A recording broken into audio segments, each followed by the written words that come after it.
Hello and good evening, and welcome to round 5 of the SSRI GT3 Season 5 Tier 1 here at Mount Panorama, Bathurst. My name is Ryan Walker, and alongside me is Frank Hopp with Chris Hill doing his stuff on the cameras. And yeah, Frank, I'm looking forward to this race. Bathurst is a fantastic track from my experience, and what are you expecting today? And is there anywhere in particular around this track that you think drivers should be looking out for? Well, it's an amazing track. I've raced here a couple of times myself, and I found it to be an amazing track if you get it right, but it's such a horrible track if you get it wrong. And it's so easy to get it wrong. We are going to move up a mountain in Bathurst, which is a town in Australia, and also our address of our own website and our own SSRI community. And it's a really difficult track. You have a couple of really sort of easy straights that makes it simple, and then you have a very twisty part up and down a mountain that is that's always sort of feels like a death wish. So how far can you go? But it's an amazing track to drive, and I expect there to be quite a bit of bumps into the railing, and well, we might see some quite big accidents. So not looking forward to that, but well, it's interesting to look at. That's for sure. Indeed, as the practice is just coming to a close, and before we get into qualifying, a bit of a recap from the previous round at Brands Hatch, where Sam Spenkelink, the Dutchman, managed to hold on for the win from Patrick Sodekit from Wild Funds Racing, with Marius Dreisig rounding out the top three. And in the semi-pro class, you had Oliver Anderson holding on for the win, taking the one from Lara in second place, and the third place was Redfern as well. So good races in both classes. Obviously with the weather mixed in as well. There was a bit of rain at one point, but apart from that, the race was really good. And I think tonight it will be the same thing. But obviously with it being a longer race, 75 minutes, and you also have a mandatory pit stop as well to I believe it's this take fuel only, Frank, or is it tires? Yeah, it's fuel only, and that's sort of a thing I'm wondering about, and perhaps the audience with us as well, is will people actually try to stay on all tires on a track that's this dangerous, or will they actually come in for the extra safety and get new tires for the extra grip? So yeah, there are quite a few options to go to this time, I guess, because also if you look at the track and what might happen if people crash out in front of you, you get damaged or you hit the wall yourself, you might go for a bit of a higher fuel load, or perhaps fully tanked, and then if you get damaged you can but later in the race you can then repair instead of have a pit stop, later get some damage and then need to get in again. So yeah, there are going to be some strategies involved as well, I guess. Absolutely. And as talking of the championship as well, let's take a look at the standings. So here is the standings for the pro class, with Patrick Sodekit from Wild Funds Racing currently leading the way, with Sam Spenkelink currently joint top with him on 61 points, with Marius in third on 39, and then not too far behind you've got Will Casson on 34 points, with Clayt Barney on third. Clayt Barney behind as well, and then John Beaton, and then Giorgio Megazzi, and then Nard Cox, Chris Hack, who unfortunately had a disconnect in one of the races earlier in the season, and then Andrew Richardson. So just looking at that list there, Frank, a good bunch, or a good amount of the quick drivers and talented drivers there, and pretty much at the moment it's all to play for, but Patrick Sodekit and Sam Spenkelink pretty much leading the way. Yeah, although I'm really curious what Clayt will do, because he's done, I think, the quickest time in practice just now, and he has also had the quickest time on the practice server. So yeah, if he gets a good run in, then he might actually try and be on top this time. So that would be nice.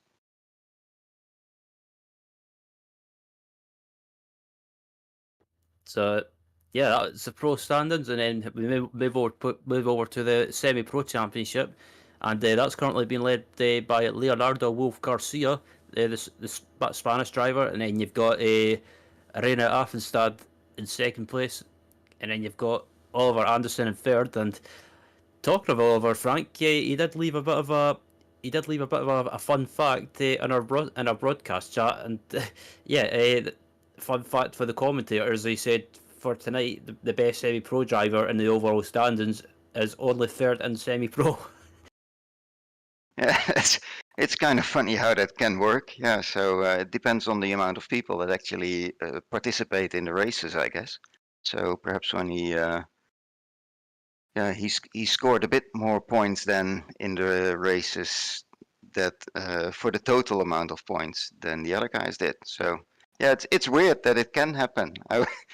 I never thought about it, but yeah, it's good fun. He could laugh at it, I think. Yeah, I as soon as I read that, I thought it was a bit random, but yeah, it did certainly make me chuckle. But as I look at the championship standings at the moment, yeah, talking about Bathurst as well, how about we take a look at the track, Frank? So we get through Murray's Corner and we go into the main straight. It's a track in total of a bit more over 6.2 kilometers, and the track was opened in 1936. So then after the main straight and the pit building, we go through Hell's Corner onto the mountain straight, which is quite a long straight as well, with a bit of a dip on the there on the top, and then you go down again into Griffin's Bend. And then you go up the mountain, and one of the nicest thing on this track is that you actually have a height difference of about 174 meters. So you really go up and down the hills or on the mountain. Then going into corner 3 and 4 and 5, these are called the cutting, which is actually quite a corner where you need to get a good exit, because here it's all uphill into Quarry's Corner, which is turn 5 and 6 as well. Then you get into Reed Park, which you see on the side on the right, and then through Frog Hollow you go through corners 8 and 9 into Solomon Park. After Solomon Park you get a nice corner called McKilney Park, and that's a corner where you can easily go out of the line, and then you get to Skyline here, and then you start really going down, and this is a part where you really need to brake hard through the S's into the dipper here, which is a really you can do that in gear 1 as a corner, and then you get a few other smaller corners that are all full throttle until almost the end. There you get the Forest Elbow, which is named after a guy who had an accident there, which is something that happened quite a lot with all the names there, either the mayors of Bathurst or people that had accidents there. It's really funny. Then you get onto the Convert Straight, which is quite a long straight where you can get your top speed. I think in the cars that we are running now, I think if you get like 280, you have a really low wing setting, 282 perhaps, and then onto the chase, which are the last couple of corners with a heavy braking zone, and perhaps out braking, and then after the chase you go back to Murray's Corner. Here you have also the pit entry, which is a really tricky pit entry because you see it as the S's and you can easily overshoot it. And then back to the main straight with the pit on the left. So that's one quick glance at the Mount Panorama circuit. Yeah, fantastic track, and yeah, really looking forward to this race tonight. Bathurst is one of those tracks that I always seem to enjoy lapping around all the time. I don't know what it is. It just has that appeal to it, and obviously Bathurst is famous for hosting the Bathurst 1000 in real life in the V8 Supercar Championship, but also the 12 Hours of Bathurst. as well. And talking of that, the real life race took place last weekend. So hopefully these drivers have watched it and they've got extra motivation to get in the mood for tonight. But yeah, we're just into a couple of minutes into qualifying, and yeah, do you think qualifying tonight, Frank, is going to be key, especially with Bathurst, and it's so difficult to make a move around here, especially over that mountain section. Yeah, I think qualifying is key. Okay, you can make a mistake, but it's it is a really hard to overtake track. So looking at speed wise, I think the real life record for GT3s is a 2015. We've seen people on the practice server do low 2020s, I think, or 201s.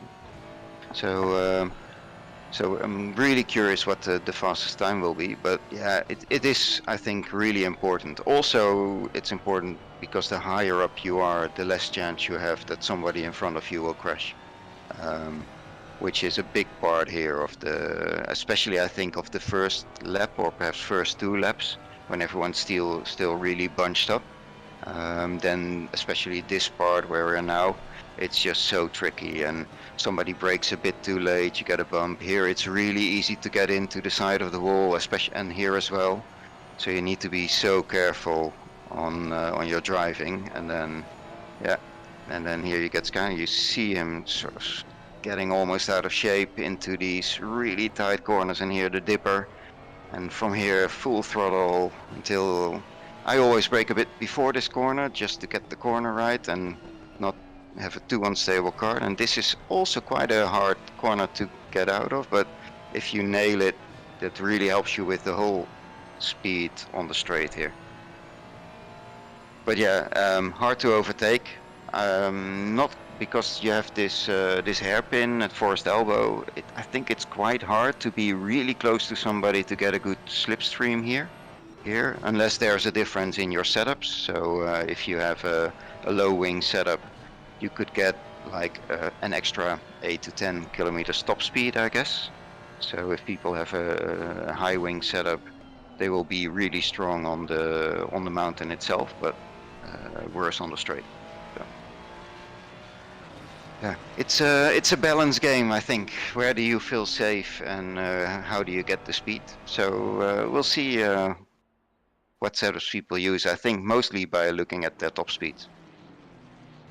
Indeed, as Patrick Sodakit jumps to the top on a 200.685, and Adam Richardson sets his lap as well. As we look at one of the league admins, Baz Van Melis, coming across the line, jumps up to 7th place, and a good first lap back from Baz, but straight away gets bumped down to P9, and yeah, the times are starting to fly. And I think it wouldn't surprise me, Frank, if we maybe see a low 200, or even if someone's feeling brave, they might be able to put in maybe a 159. But I think I think some of these drivers might just be focusing on just trying to set some laps. Maybe they're not that good at or not that great at qualifying, but they just want to set some qualifying laps and just see where they end up on the grid.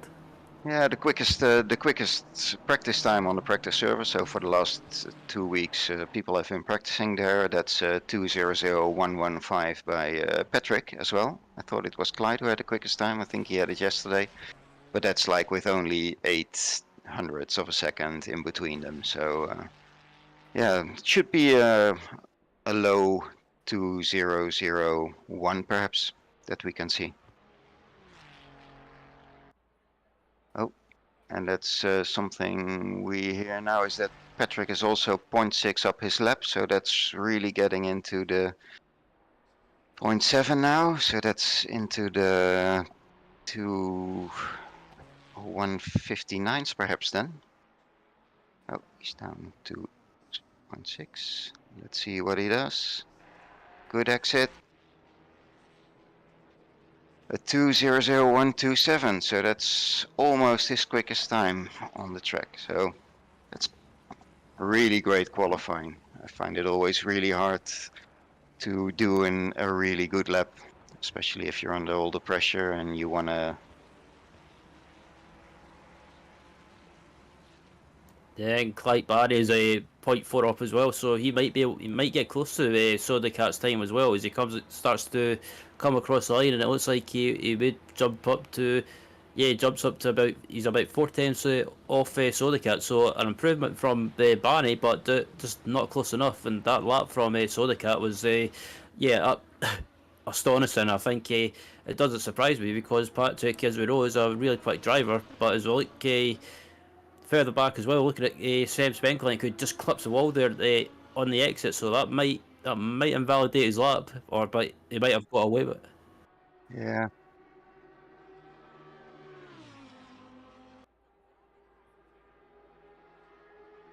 So he's 0.6 up at the moment, so if he keeps it all together, he's gonna be into third place.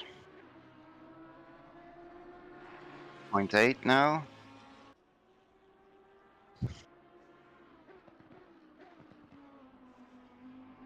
We'll see. Too careful, but that's a great lap from Sam as well. That's almost a second up. Yeah, I was going to say that's almost a second, and yeah, I think I've just got a feeling that tonight the Lamborghini will probably be one of the cars to have around here, especially with that rear engine setup as well. It'll probably help with traction. But as I look at Reina Athenstad as well, currently in 14th, and he's 0.6 up on his lap as well. So yeah, this improvement could possibly put him inside the top 10. Yeah, I would expect some McLarens as well, because if you look at the practice server, there was one Porsche in there as well, but also 3 McLarens in the top 10. So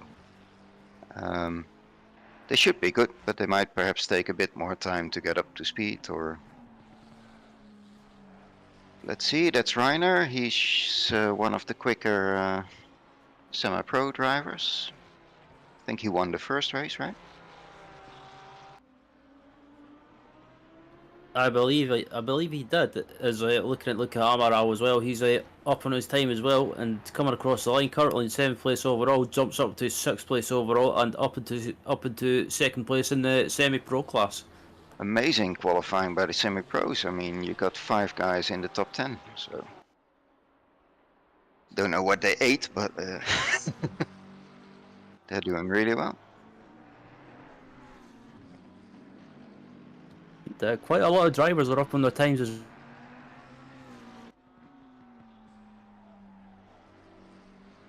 just taking a few laps to get into it. I had a bit of a freeze on my stream. Not quite sure if that was in the server as well.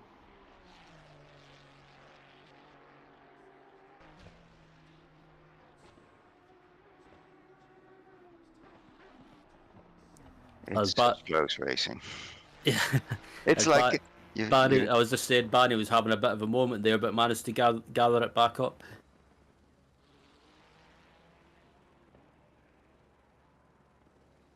Still 0.1 up on his time, so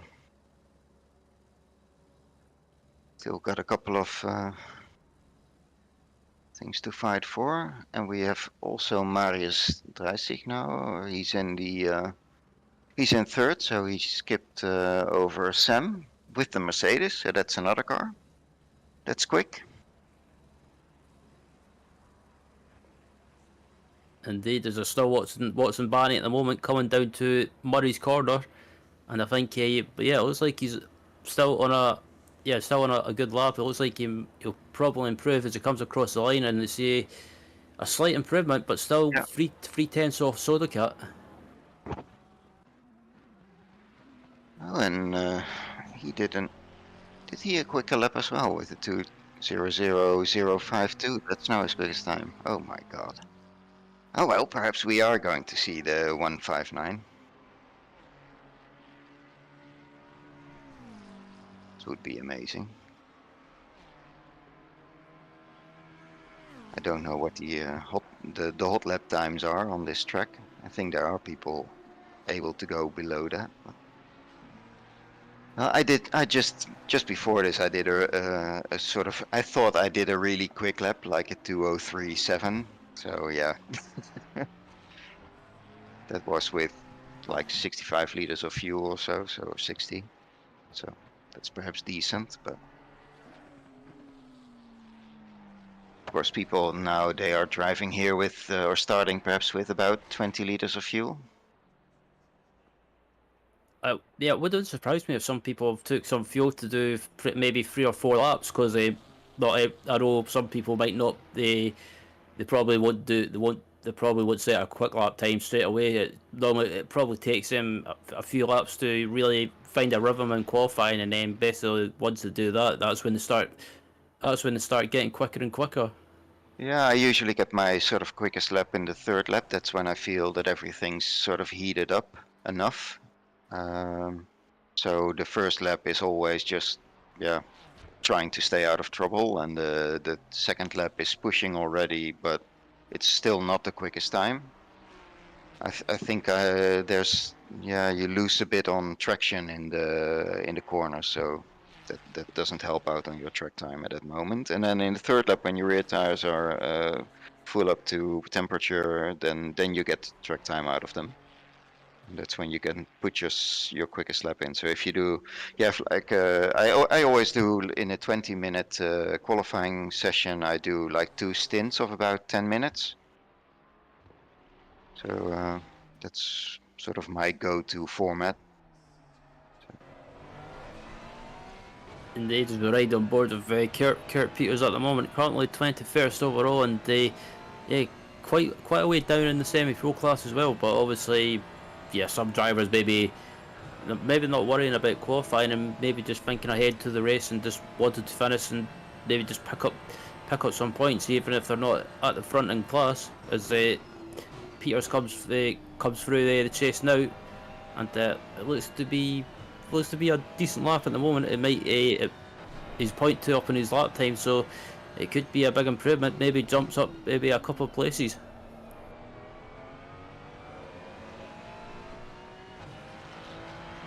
Up to 19th position, so that's nice.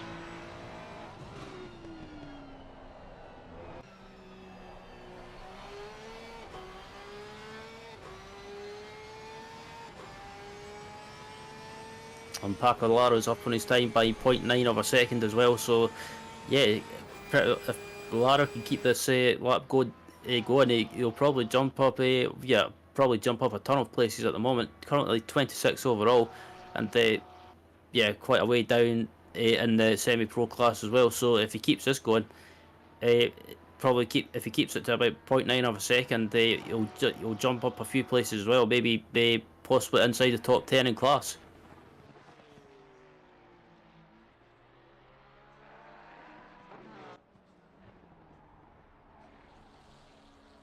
As a Spaniard jumps up to 15th overall, and yeah, not too far away from the front ends in semi-pro class as well. And as there's a bunch of traffic just came out of the pits on an outlap. Yeah, I think Lara might be maybe hoping these cars get out of the way, but it looks like they're staying on the racing line, and it's not ideal.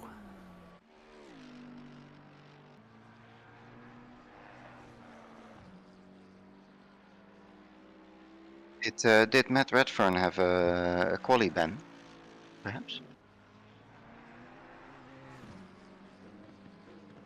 I'm not sure. Let me have a look. Because he's not driving, so he's been in the pit now for quite a long time.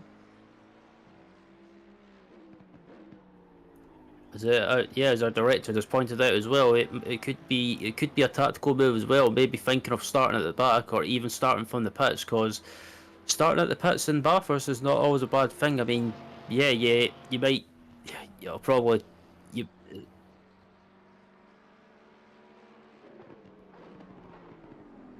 It turns out we've just been notified and they told that Matt Redfern does indeed have a qualifying ban. So, yeah, we were wondering why he wasn't out on track. So, yeah, a qualifying ban starting in the pits or starting at the back is not always a bad thing. Sometimes it gives you a chance to avoid the mayhem. Yeah, it might actually be a good thing here. Yeah, the couple of times that I've raced here, like after turn 2 Griffin's Bend, after the first mountain straight, that's where somebody crashed in front of me. I braked in time, but then somebody behind me didn't, pushed me into them, and then race was over. And I think I've had that happen to me in 2 races that I had here.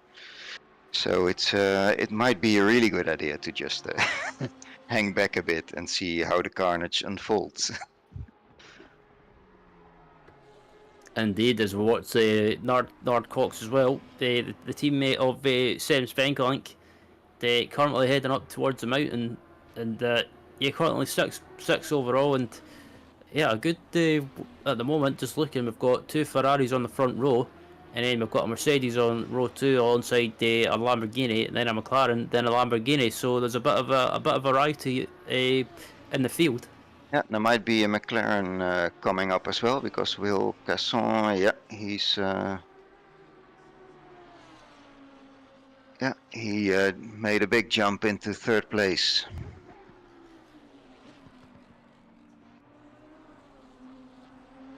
So he had a really good lap, and now in the 2:00.657.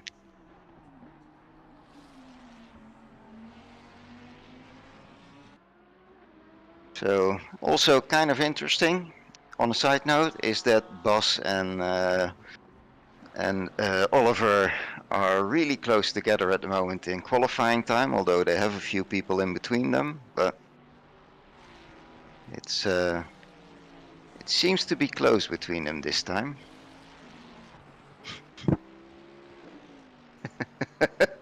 Yeah, Bas needs to stay out of trouble. He's been into quite a bit of trouble up till now this year, so he didn't have the best of luck, I think, in traffic, but hopefully he'll improve this time. As just watching the lap now, and yeah, our director just said as well. It looks like this lap that Patrick is on could be a 1:59, and I think Patrick just missed it with the traffic.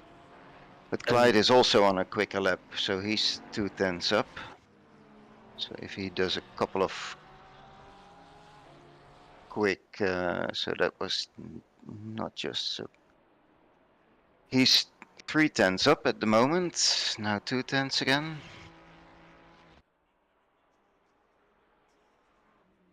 coming into the final corner. It looks yeah, Clay's on a good lap by the looks of it, and it looks like can he improve? Oh, Close. so close. 85 thousandths of a second. Wow. Amazing. So we thought it's Patrick Sodicap might have had pole position wrapped up, but Patrick's back in the pits. So yeah, Clyde's still going. Clyde's still going. So he might still have a go.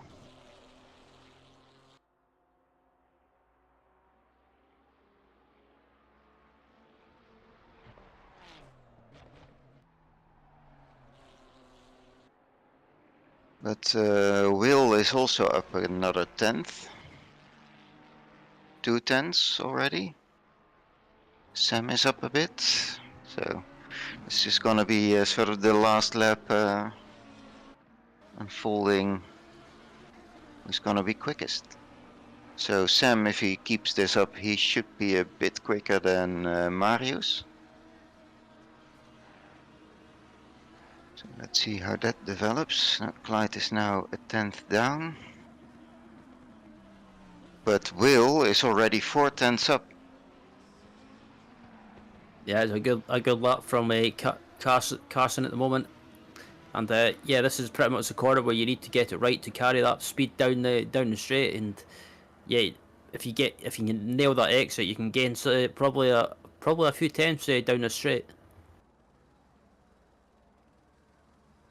He lost a 10th, so exit could have been better perhaps. And Sam has lost his advantage as well on Marius. So it's gonna be close for the top 5, I guess.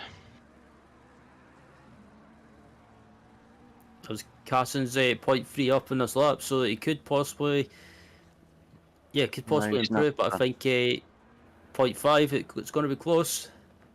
2:00.212. so that's third place for him at the moment. And Sam didn't improve either, so he's in fifth. So everyone's almost in the pit except Andrew Richardson, Terje Andre Fredriksen. And Miro is 0.3 up, which would, yeah, that would really help him out. It's so close. It's all like a couple of hundredths of a second each time. So, yeah, Tim just 11th, but still great qualifying. Indeed, as qualifying comes to a close, and it's the German Patrick Sodika, they taking pole position ahead of the Dutchman Clyde Barney, and as qualifying comes to a close, we will take you through the grid. So pole position, it's Patrick Sodika for Wild Fins Racing, with Clyde Barney on the front row alongside him, and in third place we've got Will Carson with Marius Dreisig in fourth, and then Sam Spankelink, the Brands Hatch winner, in fifth with his teammate Nard Cox alongside him. And then we've got another McLaren in the field in the top 10, Giorgio Magazzi, and then Luca Amaral in 8th, Ryder Affenstad in 9th, and then Paco Lara rounded out the top 10. And then we've got Tim Miro 11th, with Timo Zidek 12th, Leonardo Wolf Garcia 13th in the Lamborghini, then another McLaren with the British driver Andrew Richardson in 14th, and then we've got the Norwegian Terje Andre Fredriksen 15th, and then 16th we've got Peter Vernier, and then 17th we've got Oliver Rosedal Anderson, and then 18th we've got Dario Vianello, and then Christoph Holzer 19th, and then rounding out the top 20 is Thomas Van Schaik, sorry. And then 21st we've got Kurt Peters, Justin Dion in 22nd. 23rd we've got Bas Van Melis, and then 24th we've got Dennis Verhoeven, and then 25th Martin van de Kraan, and then 26th we've got Andy King, 27th we've got Arvin Wagenmakers, and then 28th Patrick Treffers, and then rounding out the grid in 29th of the 29 runners is Matt Redfern. Well, looking forward to this race. It's gonna be exciting, I guess. With because 29 cars, especially in the first lap on the going uphill, is gonna be an interesting phenomenon, I guess. People are gonna try and go 2-3 wide into corners that aren't really suited to it, I guess. So let's see what happens. And this is the thing as well with being a 75-minute race around here, Frank. What's the mindset that you would use on the warm-up lap if you're racing at a track such as this? Do you just tell yourself just to do your own thing, just settle down, or do you try and maybe go for it and try and gain some positions in the early laps, or do you prefer to be like me and just kind of think of the long game and just settle in? Well, I would try and settle on this track. I mean, just trying to be cautious. So if there's a gap that seems valid, think twice before you actually try and take it. Because it's, like I said, it's just so tricky in the first lap if there are a couple of cars beside each other. It isn't a wide track, it's quite narrow. It's used as a normal road anyway. Normally it's just part of the village that's there. I would take it a bit easier. Try and be extra aware of what's happening in front of me. Instead of looking at only the car in front of me, I try to look a bit further during this, because you can sometimes see that it's, especially if you're starting a bit further behind, that it's going wrong in a corner already quite a bit in front of you, and you can try and anticipate and see if there's a gap where you can actually still pass. So, but yeah, absolutely. Just looking at the grid at the moment, and 29 cars is still a good turnout for tonight. Obviously, we had 3 drivers withdrawn before the race tonight. So maybe just not as many cars as we've had before, but still 29 is a good turnout. And yeah, if it was me or the races I've done in the past year, I've always I've never been nervous about racing around here. It's more kind of I just tell myself just to just play the patient game and just think ahead. And obviously you've got the mandatory pit stop as well to use.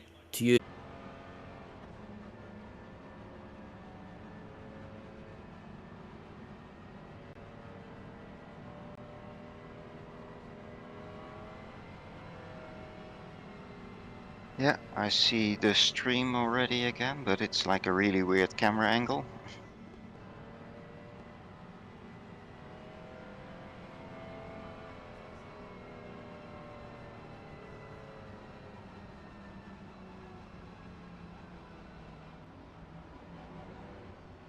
So we're in the McFillney Park.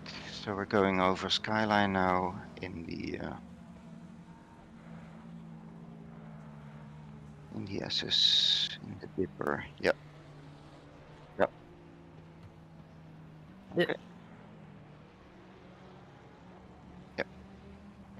And yeah, we're back live. Apologies to anyone that's watching. Just had some slight technical issues, but we should be good now.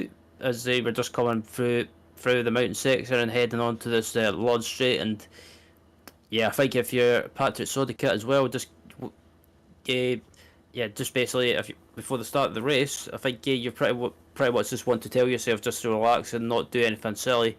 But obviously, with it being a 75-minute race, I think he'll probably want to try and get away and maybe build up a gap as quickly as possible, just so he doesn't get swamped across the mountain on lap one.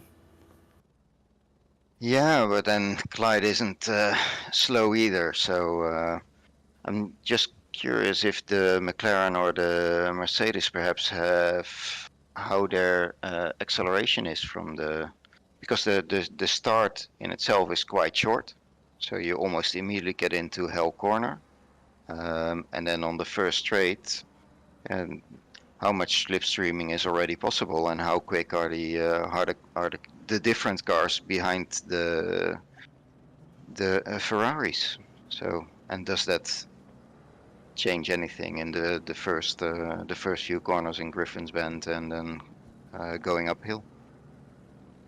Indeed, as we're just coming up to the final corner now, and it's Patrick Sodicott and Clayton Barney on the front row with Carson and Dreisig on row two. And I think you just coming round the final corner and we'll be waiting for that green flag to fly. Yeah, it's going to be a bit later than the finish line because the finish line is a bit sooner. But for the start, everyone needs to be able to get into the starting positions, and then we're green. Go, go, go! As we're on the way heading into turn one, and it was like, oh, Clayton Barney thought about taking a look there and just had to hastily back out of it. And yeah, Patrick Sodicott pretty much kind of gone at the moment, but it's starting to build a bit of a gap. It's heading up to the mountain section, and I think Patrick Sodicott, not Sodicott, Clayton Barry's we've had an issue further back in the field, and it looks like maybe just everyone's been bunched up, and it's caused a bit of a concertina effect. Yeah, that was quite a bit of. Oh, that's Terje. He was actually quite high up, right? Yeah, I believe he was high up in the semi-pro class, so that's unfortunate for the Norwegian caught up on the mayhem, and we're not even across the mountain, and we've got mayhem happening already. So it seems everyone else is now going quite decently up the hill, so we're going over Skyline already and into the SS and the Dipper. Oh, but yeah, Patrick's still in the lead, and already pulling quite a gap on Clyde and Dreisig, so.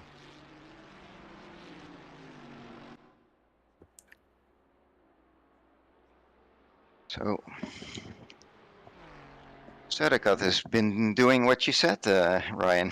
he's just pulled away. Yeah, I think he realizes that he needs to try and pull. He needs to try and pull away and build a bit of a gap. Obviously, Clyde Barney's a quick driver as well, and I don't. He won't be letting Sodakit get away that easy. But obviously, he has to keep an eye behind him as well. Obviously, with Dreisig in third place, and you've got Spenkelink in fourth as well. So, So Spenkling got a place. He passed Migazzi, Giorgio. So,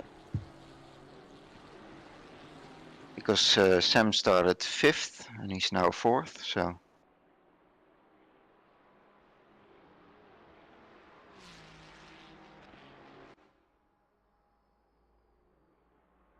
So at the moment, Sodakat's leading by about, looking at the gaps, about 1.8 seconds, I believe. So Patrick Sodakat's not hanging around by any means.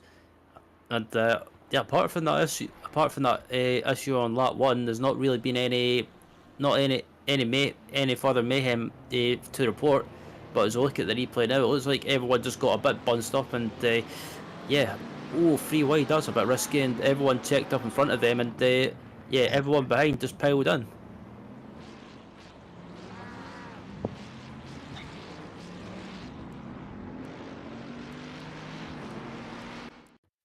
And yeah, one of the people that was coursing in that mayhem was Baz Van Melis, and I think that worked out well for him. So yeah, he's now passed Oliver, so he's done really well. yeah. So I think I wonder if Oliver's caught up in that, not caught up, but maybe just got slowed up slightly by the mayhem in front of him. And I was looking at Baz now, currently round about P6, P7 in the semi-pro class, so a good start for the Dutchman. Yeah, I'm also wondering now if there's maybe perhaps a difference in the fuel load between Patrick and Clyde. Yeah, that's what there's such a big difference in the speed, where that you wouldn't expect it. Is that perhaps Clyde is filled to the brim, and Clyde's filled to the brim with fuel, and Patrick isn't, and he's perhaps going to do a pit stop with tires. That's a possibility. So I think it's possible that Patrick's maybe got slightly less fuel at the moment, just to try and maybe build a bit of a gap to Barney behind him. But as traffic comes out in front of Patrick Sodakit, hopefully he doesn't get held up too much as Patrick gets by already. So yeah, a good thing for him. But at the moment, it's all relatively calm at the moment, and it's Sodakit leading overall, and then down in the semi-pro class you've got Rainer Aftenstad as well leading in the semi-pro class. So a good start for the Austrian driver as well. Yeah, and they are sort of quite close together. So Rainer and Leonardo, they are all in like within a second. Oh, there's a crash for Kurt and for somebody else. And Wagenmakers pitted perhaps directly from there. And it looks like Matt Redfern has had issues as well. So yeah, not been a good day for the British driver after having a qualifying ban. So it's not the start that he wanted. No, yeah, that's the problem also with the track. It's narrow, so if people crash, and especially on certain parts of the mountain, they can completely block the whole lane, and there's hardly a way through. So it's it's a really difficult track in that aspect sometimes, and you have to have a bit of luck at that moment. Indeed, there's a look back at Clyde Barney as well, currently second, and the gap at the front between him and Sodakit is pretty much about 3 seconds now. So Sodakit is not hanging around, and he's started pulling away rapidly. So I think he's definitely fueled lighter. So maybe just to try and pull that gap and build a bit of a gap before the pit stop. Yeah, I think the difference is just too big. Oh, this is the replay. Yeah. Oh, Yeah, and that's then, yeah, there's where you, that's the narrow spots with the walls. So I think Arjen Wagemakers perhaps, and he immediately jumped to the pit. yeah, not the start that Arwen wanted to the race, and yeah, I thought some drivers would have been more sensible with it being a 75-minute race. Obviously, it's not a big endurance race, but it's still a long race and plenty of time to make positions. You can, if you can't make positions on track, you always use maybe a different strategy to gain track position. But as we look further back as well, looking at third place, fourth place, and fifth place as well, looking at Dreizig, Svenkelink, and Magazi as well. So a three-way battle between the Mercedes, Lamborghini, and the McLaren. So a bit of variety up at the front, and it's a great thing to see. Yeah, although I would expect if Sam would be able to pass Marius, is that he probably would be quicker then.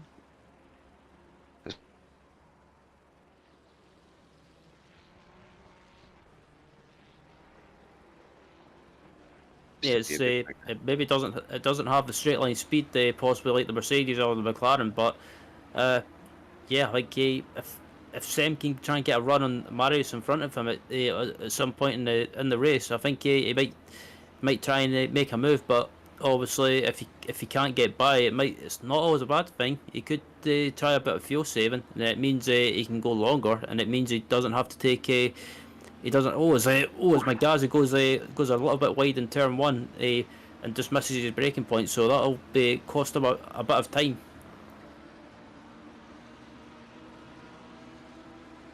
Sam trying to slipstream, which is a real possibility on that part, but then it's really hard to overtake in this corner. And then from here on, there's hardly any space to do it until you get back on the straight again. And I always find this corner actually to be quite tricky. I always for some reason hit the inside curb of the cutting there. So that's, but there are a couple of corners where it's, yeah, you might need to lift, especially if the tires have gone off a bit. So the corners for Frog Hollow and also corners, that's corner 8 and 9. Those are corners where you really need to sometimes lift, otherwise you just bump the side of the track a little bit.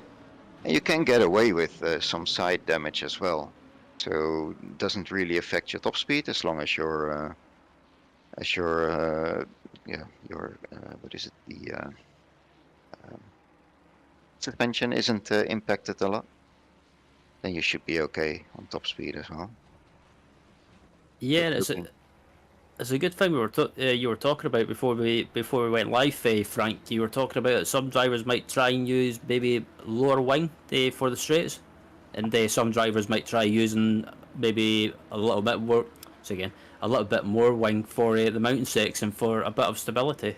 Yeah, because I've tried a couple of setups myself, and if I did the full wing, I think I got on the Conrad straight, so that's a longer straight, I get to a top speed of about 272, where I've now been trying with a setup with 2 wing, and then I get to a top speed of 280.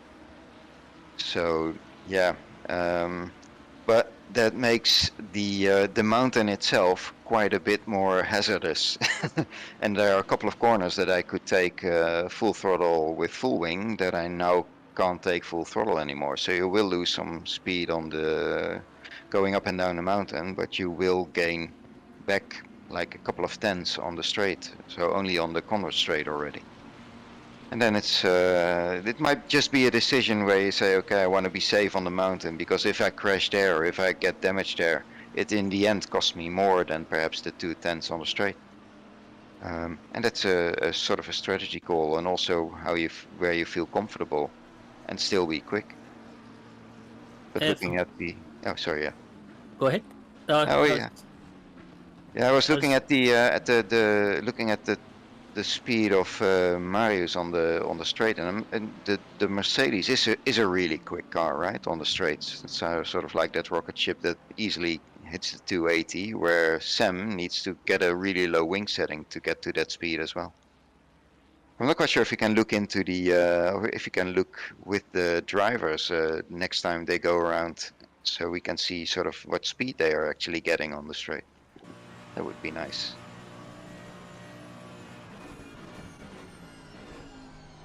Yeah, I was about to ask that as well. I wonder if you can get an onboard to look at the dashboard and look at the top speed. And yeah, for my experience of racing around here in ACC, I've always preferred to go for maybe more use more or slightly higher wing, just because I'm more of a driver, but I'm more of a comfort driver rather than a driver that likes to fight the car. So, but I guess I guess it's a personal preference thing that some drivers like to have a car that maybe turns quicker, it's maybe quicker down the straight. But as we ride on board with Marius to see what sort of top speed he's doing, and down the straight he's getting up to around about 245, 246. Yeah, 246 at the end of the straight. But it's also really nice because now you can actually see the height difference. And that's sort of something that you can't really see in the and how tight it is. I mean, these are really difficult corners. Also to stay so close to the edge, get on your throttle early, and then still not slide out to the other part of the other railing on the other side, so the other wall. And this is a corner where, yeah, that really depends on your setup, if you need to lift on that. And this one as well. If you're comfortable with your setup and it's easily done, you can really go full throttle. And here it's just braking, and then here it's sometimes you need to switch back into first gear and second, depends on the speed you get. And here I need to brake a bit before I actually make this corner, otherwise I always spin out on this one. And also getting on throttle there on the exit of elbows or forced elbow, it's so easy to hit that wall and then bounce back and then slide to the other side again, and then somebody else gets through it, and it's really hard. So what's the top speed we're getting now? 286. So that means Marius has a really low wing setup as well. Yeah, just what I was watching the onboard of Sam across the mountain there. He was braking for one of the corners, and the rear end was moving around a lot. So I wonder if he's went for he's pretty much went for a lower wing as well, and maybe set the car up to be, as we like to call motorsport terms or sim racing terms, he set the car up to be pointy, where he likes the car to turn quickly. Yeah, Sam has the ability also to handle that. My ability is a lot less. I think if you look at the, I don't know if you've seen the interview with Alex Albon on Max Verstappen and his driving style and how he wants to have his car. It was a really fun segment where he said, what's the difference between the car that Max prefers and can control and what you do, and Alex Albon said, okay, yeah, well, I like a really pointy front end so that the car goes where I want. But what Max is doing, he's like having a front end that's way pointier than Alex himself can handle. It's like pointy where you're like, okay, I put the sensitivity of my mouse at the highest level it can get. So the moment I move just a really little bit, it immediately does a really big jump going sideways. And that difference in what Max can control then in his driving style as a pointy front end and then controlling the back, that makes him such a great driver and so quick, because the car can turn really quickly and he's able to handle the instabilities that generates. And I think that's something that Sam will probably be able to do as well. Although that's a really naughty place to get back on track, or really difficult. You need to be so careful of the radar. But well done, no crashes. And we've had our first driver that's got a drive-through, and that's Magazi down in 19th. He's got a drive-through for what I presume is Pit stop. Pit stop, maybe speeding into the pit lane or maybe on the pit exit, he's maybe just lifted the pit limiter too early. So yeah, not the best starts to the race for Magazi. So, but yeah, I'm with regards to my driving style or setup style, I like a car that's I like to set the car up to be to understeer slightly, just because it gives, for me, I just find it makes the car a lot more stable. It costs me some time, but it means in races that I feel more comfortable. Yeah, I'm looking at how I set it up. I usually like a car that is a bit pointy, that it at least goes where I want. But I'm really bad at handling oversteer. So, but that's usually then on exit, and that means throttle management. And I have a left foot as a right foot, so that doesn't really help. So yeah, I need to build in some security in that as well. And luckily with setups, you can do that a bit. So it's always a difficult balance to find. I mean, I know that I could be quicker if my abilities were more, but I'm Yeah, really limited by that. yeah, I'm the same. I'm not that quick, so I kind of that doesn't really bother me. So I just set the car up to be stable and make sure I'm comfortable. And as we look back further up in the field as well, in the semi-pro class, we've got Affenstad and Wolf Garcia going at it for the class lead. So yeah, these two have been pretty much close together since the start of the race, and they've pulled away from the rest of the part behind them. Talking of which, did Sam They Spinklink have passed an him. issue because he's ended up falling back to P6? Yeah. Well, he might have had an issue. Like we said, it's so easy to make a mistake here. You just hit a wall, bump a bit out of line, and you have a problem.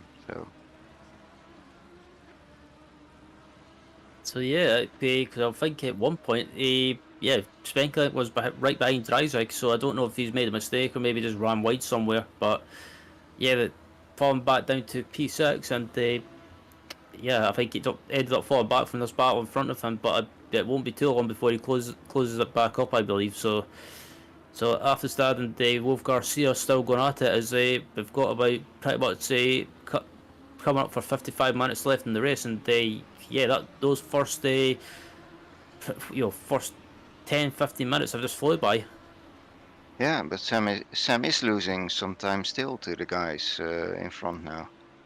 So he might have some damage, perhaps. I don't know. Perhaps we can ask our resident. Yeah, there it is. As our director spot right on time with the replay, and it looks like Dreisig and Spinklink had an issue, and it looks like I wonder if Sam tried to go around the outside, and I got tagged. That's I admire Sam for trying that move, but yeah, I had a feeling that something was going to happen. Yeah, sort of wondering, because he was way past Marius, if Marius shouldn't have perhaps given the corner a bit more, but we'll see. Too bad for Sam anyway.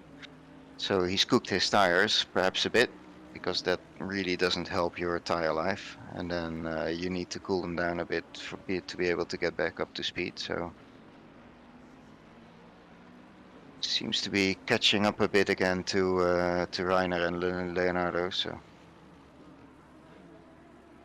Indeed.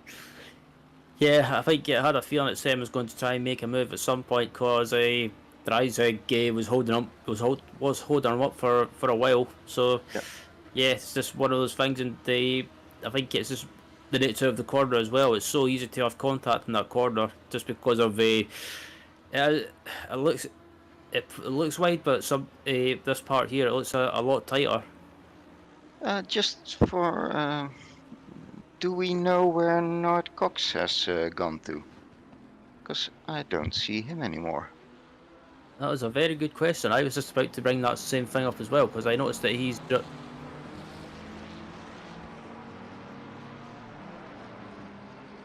So look at the replay. Oh, that was a big hit. That was a big hit for a Baz Van Melis, and they hit the wall, and that's not something you want to do in that section of the track, the track, Frank, because you hit that part, that wall in the part of the track, you're going to get big damage. Yeah, because the front damage I think also really impacts your top speed. So, but Nard seems to have left the server. Looking at this list of people still on there. Yeah, so we're down to 26 drivers now, instead of the 29 we had at the start. So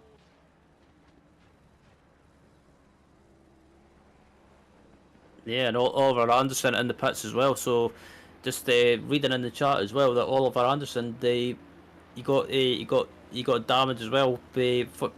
First he got damage in the lap one crash, and then basically got collected as well. So not a good day for the Danish driver, and hopefully at the last round at Valencia, I believe it is. Let me check. Yes, Valencia. So last race is Valencia. Yeah. yeah. So hopefully 2 weeks time he can bounce back and redeem himself.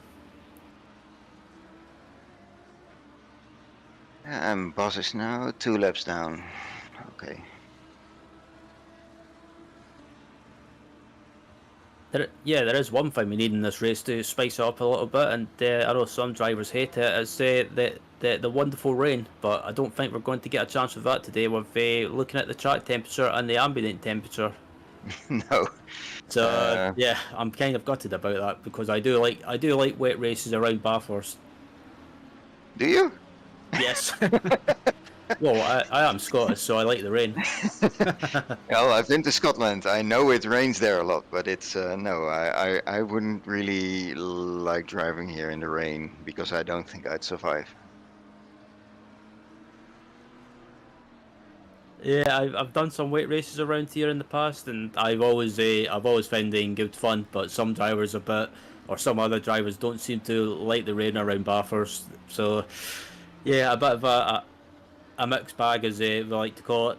But as we look at the battle for 4th, 5th, and 6th between Athelstad, Wolf Garcia, and Svenklink. No, sorry, Dreisig, Athelstad, and it looks like Wolf Garcia. Yeah, they're catching up to Marius. Quite quick as well. Yeah, I was going to say Wolf Garcia's caught Dreisig up really quickly, so I wonder if Marius is maybe looking after the tyres and maybe doing a bit of fuel saving as well, just so he doesn't have to take as much fuel at his pit stop. As Dreisig runs wide in the final corner, and that's going to give Wolf Garcia a chance to make a run down the straight and make a move heading down into turn 1. Reiner, I think. Is that Leonardo or is that Reiner? It's past me. Yeah, so that's Reiner who passed Marius. My apologies. Yeah. But looking at the slipstream.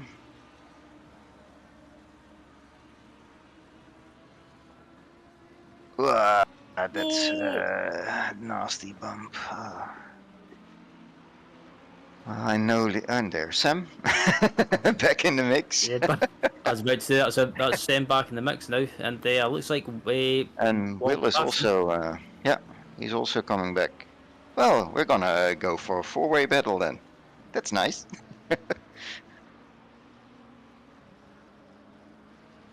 So everyone has some damage, probably, to make it even. I was going to say Bathurst is starting to take his victims, and Bathurst is one of those tracks. If you make a mistake, it won't. It doesn't take any prisoners. No. So and we're not even. We're what is it? 26 minutes in. So that's a long way to go if you've got damage. Kind of curious if people will actually repair it.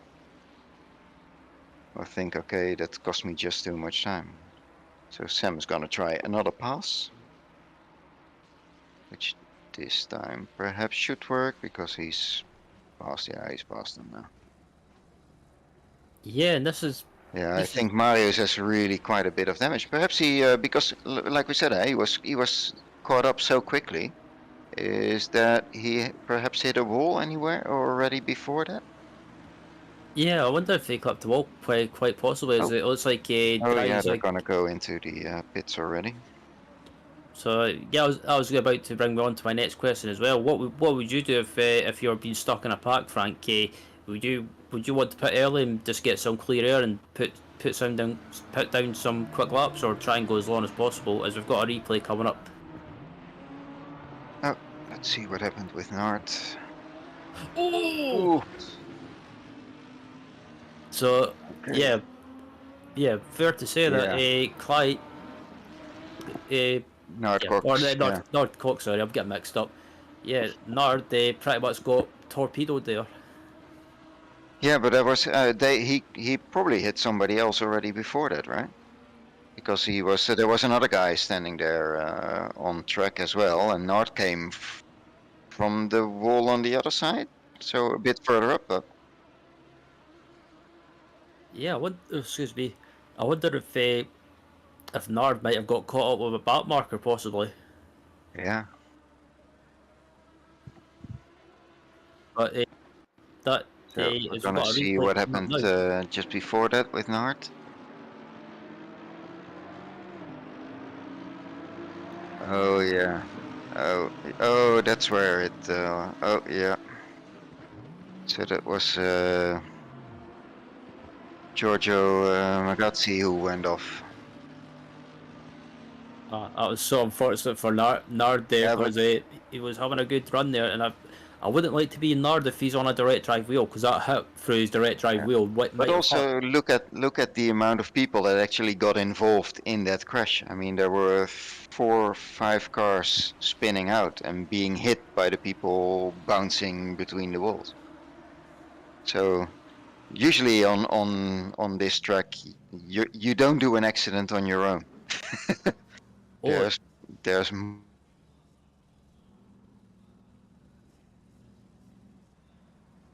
and gonna stay there. Yeah, he's driving. Yeah. yep, Justin Dion having issues there, and that's such a difficult part of the track to get going again, because you want to get going, but you don't know if any cars will be coming, and if you pull out at the wrong time, it can go horribly wrong. Yeah, but also if you stand like that, like halfway, you're really blocking over half the track on the racing line. So it's such a hard. So you need to get away as well, or you want to get away as soon as possible. So that's Boss. Oh, I think that's Boss, right? Oh no, that's Tim Miro. Oh no, that's Boss. Yeah.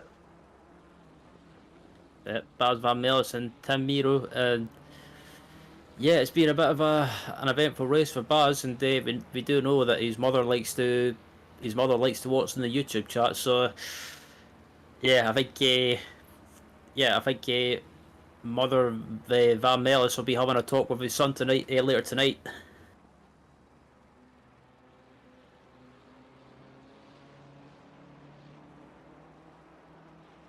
Well, a battle for that place is probably just as exciting on this track as on any other place. Just if you're racing close to anyone here on this track, it's really tense. It gets your heart pumping and your blood flowing. That's for sure. Yeah, our director just pointed out this is the closest battle on track as well. So yes, surprisingly, considering it's Bathurst, Frank, it's this race has been relatively clean. Apart from there's been some minor issues, but apart from that, it's been a relatively clean racing. Well, I always wish you could sort of get a total amount of damage collected after a race like this. It's like, how much damage do people get also by just stepping walls and everything? I mean, I've been doing some test laps on the track as well, and it's so easy. You hardly feel you're hitting a wall, and you have like 4 seconds of damage, and you don't really notice it in your driving because your suspension is okay and everything. But then still, it's so easy to get just with a small tap, get a second here, a second there. Indeed, and yeah, it's so. I was about to say it's so hard to, but basically it's hard to not clip the wall around Bathurst, especially in the mountain section because the walls are that close. It's sort of. It probably sounds like a silly analogy, but I always compare that mountain section to the being at the Nordschleife, just because the walls are so Oh close, and yeah. if you make a mistake, there's nowhere to run or hide. Oh yeah, but that's something I think people are saying of this track as well. It's got sort of like these sort of Nordschleife vibes onto the mountain and completely other vibes on the straight, and then you got that dipper part which is almost the same as in Laguna Seca, um, where you also have this sort of dip. No, not is it Laguna? Yeah, Laguna Seca, I think, right? Where you have the corkscrew down. So. So yeah, that's it has sort of elements of everything, which makes it such a great track because I mean, yeah, I'm really looking forward to the Nordschleife on ACC because I think that's going to be amazing to drive. I just don't want to drive any damage where I have to limp to the pits. That's going to take you ages.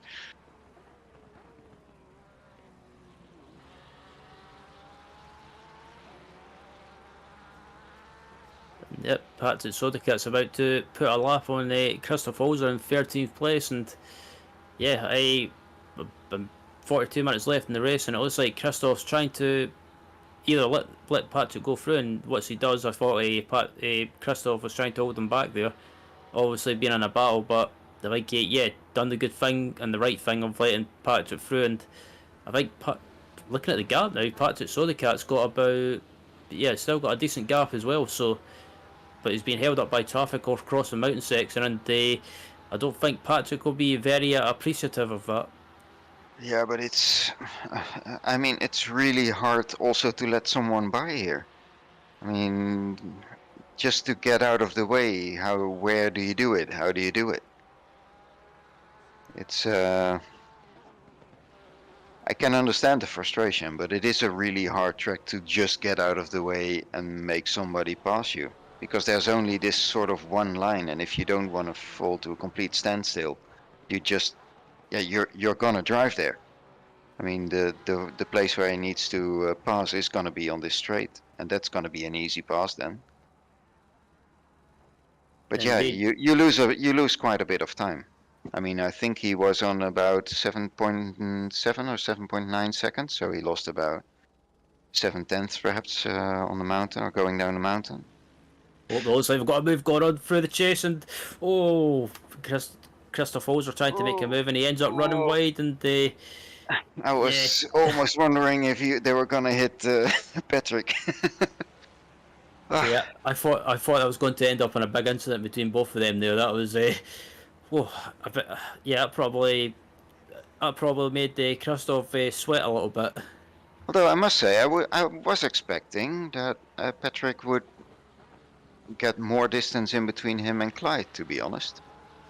Clyde seemingly is now within 6 seconds again. So that's, I mean, he walked away from Clyde so easily to like the 3-second mark that you would have expected it to be almost a lot more than it is at the moment. And we also have quite a close battle, to be honest, between Sam and Leonardo, because they're really close together as well.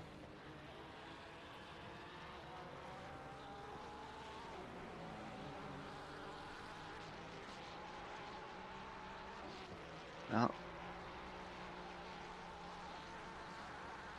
perhaps we should get a really an onboard view. Oh, replay of Maarten van der Kaan. Ooh. Yeah, that's such an easy mistake to make there. That curb is not a friendly curb. It's not a curb that you can sort of touch and oh man, that's Boss coming in there, braking enough. Yeah, it's a pinball machine almost. I find this track. I think I did one of my first races in VR. I did on this track, and then I lost it going uphill, ping pong between the two walls. Lost all four wheels. Got out of my car in VR, and started looking at what's happening there, and then the other cars came around, hit my car, and your point of view is attached to that car. And so you're standing next to your rig and everything's spinning around you in your field of view, which is a really funny feeling in your stomach. But yeah, it's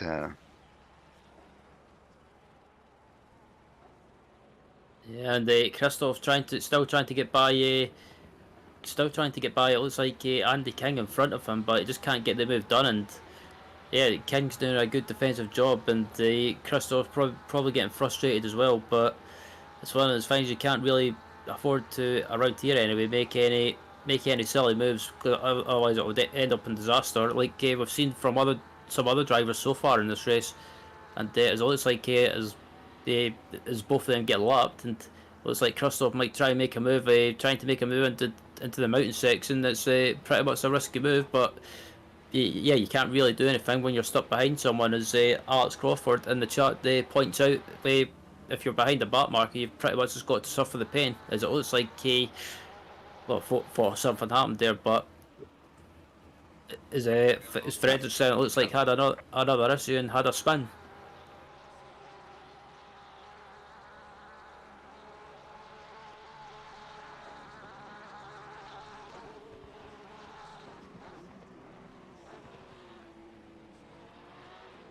so if they're still that close together after a replay that we're gonna be served for T.A. Fredriksson, we should be. I'm kind of curious if we can get a sort of an in-car or a rear so the spoiler view from the car of Andy King.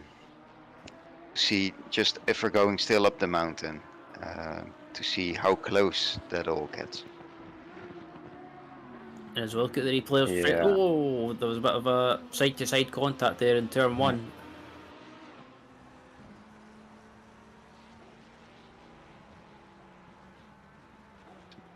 And we should be getting into the sort of pit window now as well, right? Because it's like 37.5 minutes is the halfway point, so we've passed that. Just as you mentioned that, Frank, the leader of Sodacat is into the pits.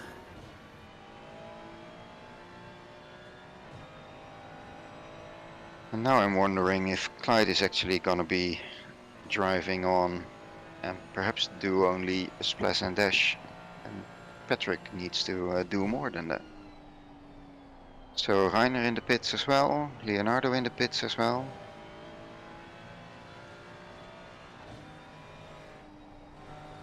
And then here he can brake really late and get really close. He takes that corner really well. So the Porsche is really set up for that part.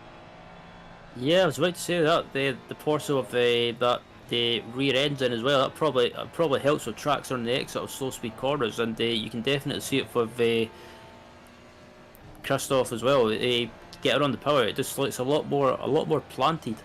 Yeah. And then down this part, it's so the SS, then the dip.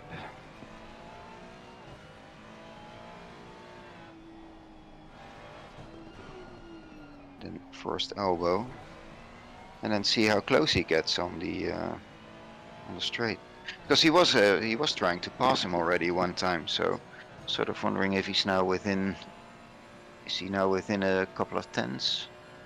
If he's within like the 2 or 3 tenths, he should be able to get really close. I think he's now just too far away to get a decent slipstream and actually be able to get next to him. Indeed, that Ferrari as well. On the straights, it's definitely got some good straight line speed. It looks like I thought both of them were diving into the pits there, but both of them stay out, and it looks like they've got a back marker ahead of them. So this could play a factor or influence in this battle, and I think if Christoph senses an opportunity and he gets a run, I think he might try and make a move. Well, he tried. I mean, already. So yeah, I think he probably is a bit quicker. So he should be able to get a move done, or perhaps yeah, if he's really stuck now, he should perhaps. They already done the pit stop, right? So yeah.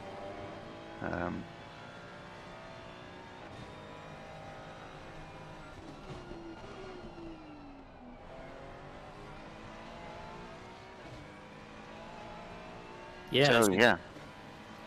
talking about Matt Redfair as well. They were talking about him earlier on. That's been pointed out that after his issues in the early stages of the race and that little incident earlier on, he's up into P3 in class at the moment. So a good drive from Matt considering his qualifying ban. Yeah, that's amazing driving. So apparently it does pay off to start from the back and then try to manage not get into any accidents. I thought he actually did get into a scrap with someone. Yeah. So he spun around somewhere earlier in the race and still manages to be in top 3. So really good drive.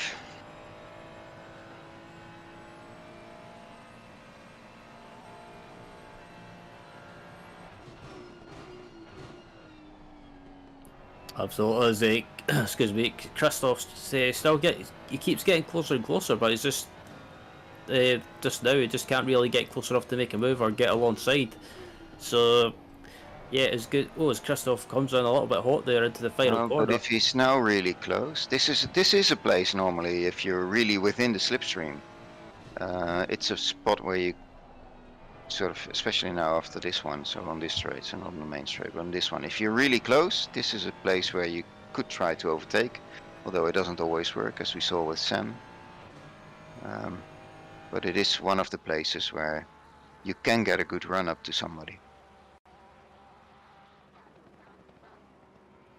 Indeed, and it seems to be across the mountain. Christoph can get closer, but as soon as they get onto a straight, it just seems to be that King seems to have that just a slight bit more straight line speed, and it basically keeps him ahead of Christoph. Yeah, this might be just due to some wing difference, right? Or perhaps also some damage. You never know. Yeah, talking of damage, I just looked in the chat as well, and that Alex Crawford said that Andy's carrying a bit of damage. So yeah, doing well to keep Christoph behind, and considering that Andy's got that damage, it doesn't seem to be affecting his straight line speed too much. Yeah, well, Christoph has damage as well. It's not unexpected that every car at this moment that's on track has damage in some way. As we've got about 30 minutes left in this race. Jeez, 30 minutes, that's absolutely flew by. So Christoph's got to run again, and in a straight line, it looks like he's got the move done this time, and can he get the move done through the chase? So it'll be close, as it looks like King actually decides to be sensible and just back out of it. Yeah, but also I'm not quite sure if you've actually driven the inside of that curve. So that's corner 20. So just before you get in, that's the first corner of the chase. That's really bouncy. So if your setup is incorrect, you really lose the car there. It just bounces off track. It's one of I think on that straight there have been 4 deaths or so, and in total, which I thought was actually quite amazing, there are only like 16 deaths in total since there's been racing since 1936. So for the track that it is, I find it almost not that much to say the least. I always, in my mind, I always call this the mountain of death. For some reason, I expect to die here. Yeah, I'm like that as well. Anytime I race around here, I always expect to, excuse me, I always expect to hit the wall at some point, or a load of times. But yeah, it's one of those things that, yeah, if you make a mistake around here, Bathurst can be a bit of a car killer, car wrecker, and I was looking at the same thing as well regarding driver deaths as well. And I'm amazed there's not been any more. But I'm not saying what's is just proof that motorsport these days is but the safety when it comes to motorsport is just improved massively. Yeah, but I mean, if they started driving there in like, I'm also a lot of the corners and how they're called, they're all like from the years 40s, the 1940s, 45. Um, when I think the track sort of got laid and been used since, like I said, 36. So, and actually it's been from the beginning of the 1900s. There's been racing, but they've used a bit of different tracks and like really long layouts. I think one of the race tracks, if you look into Wikipedia, it's like about 100 miles for one lap. It's so funny if you look at that. So it's got a lot of history as well. And now it's I think it's no longer used for, FIA has approved it a while ago, but I'm not quite sure if it's approved for any Formula racing anymore. I don't think so, to be honest. And it's been used for motor racing as well. So MotoGP, I think, has been here, which would be scary. Yeah, I seem to remember that MotoGP or motorbikes raced around here. Trying to think back in the 70s and 80s, I think. So yeah, as soon as I found that out, I thought that was really crazy. But looking at another battle as well, it looks like Sodakat's making a move on the veneer as well. So the veneer actually makes that easy. So probably decided to not make a big deal out of it since he still has to pit, and Patrick's already made his pit stop. Yeah, I think Peter, he qualified somewhere in the halfway, the 10th position or so, 15th or something like that. So he wasn't that high, but I don't think looking at where he's driving now, the pace of the BMW is actually a lot better. Although he still has to have his pit stop, of course. But if he's actually done, so if looking at the time he's driving, he might have just filled it up and go for a splash and dash. And that would actually help him out in his position, I think, quite a lot. Because if you look at the next two drivers, so that's like 30 seconds behind him. So if he would only do a really short pit stop, he might, and I'm not quite sure how long the pit straight is, to be honest, how much time you lose. But he could be running in the top 10 after that. So that would actually be a great result. Indeed, and they look at Sodakat as well in third place, and it's a good point that Alex Crawford brought up as well. That not Alex Crawford, Oliver Anderson, sorry. He said that those who haven't pitted yet might be going for the quicker strategy, which is fuel only. Yeah, if that's the case for Clyde, then Patrick Söderqvist needs to do a lot of really quick racing if he wants to catch up.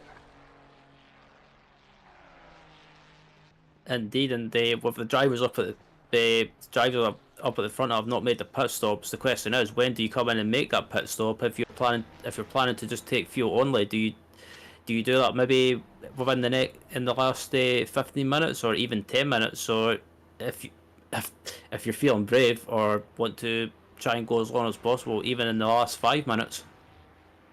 Well, I would probably do it in the last 5 minutes. So then as long as you can drive, because you're in your rhythm.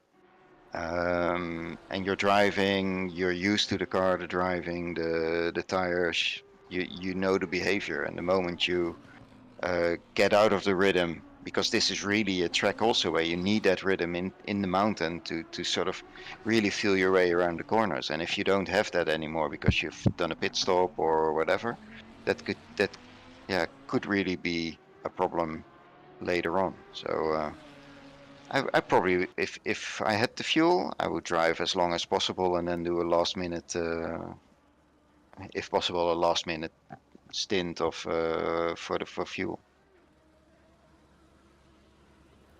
Indeed, as looking at Fredrickson as well, trying to get by. It looks like look at Amaral in front of him. So yeah, it's been a bit of an up and down race for the Norwegian. Obviously, the driver at the he took a class win earlier in the season, and then from then on, it's towards the end of the season. It's been a bit of an up and down run. It probably frustrating for the Norwegian, but with so many cars in the field, and especially around Bathurst, there's always a good chance of being caught up in an incident. And yeah, hopefully he can bounce back at Valencia in 2 weeks' time and maybe try and get a good result to round out the season. Yeah, but he didn't qualify that badly, and I think here he's just had bad luck as well, right? Like so many people, I think now, and that are driving. It's an unforgiving track, and the mistakes don't necessarily need to be your own on this track.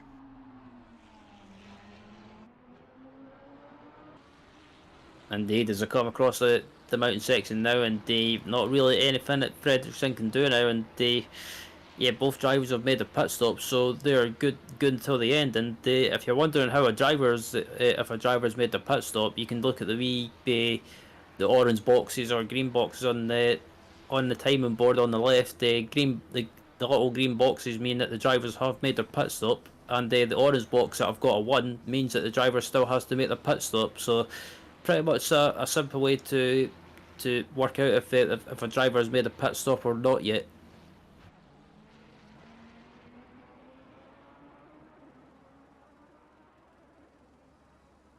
Also looking at the lap times of Clyde, he's doing really good laps as well. So his last lap was a 2019, his best a 2014. And Patrick Söderkatt is doing a 2015, and his quickest has been a 2008. So that's by far the quickest. I think Sam is doing 2022 as a quickest, and his last lap was a 2022 as well. So very constant.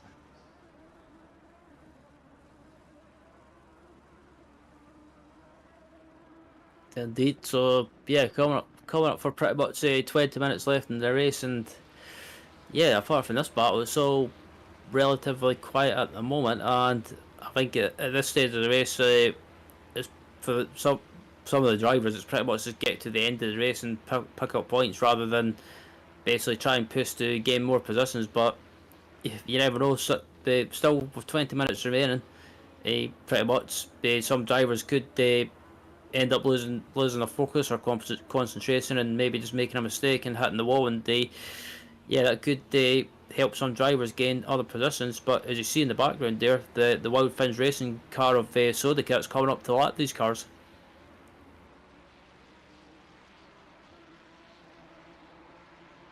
He's just pushing and pushing and pushing. So I think he knows that Clyde is not going to do a full pit stop, and I'm not quite sure. Do we know how long he's been in the pits? Did he do a full a full?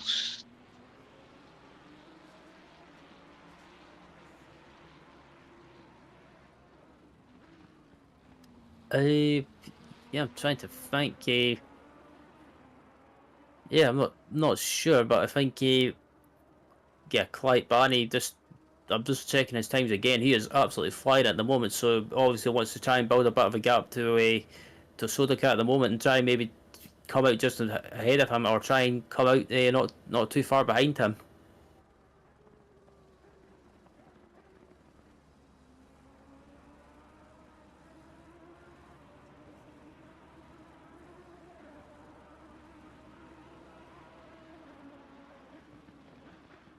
I've missed that. Luca passed Terje. It might just be me.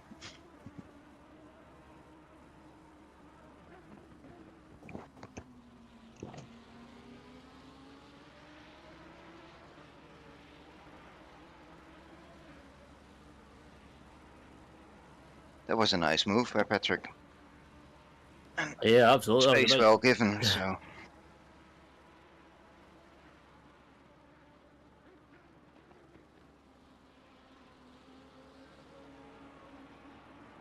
Light seems to be matching the lap times from Patrick, so it's gonna be interesting because he has a total gap of about 35 seconds, perhaps.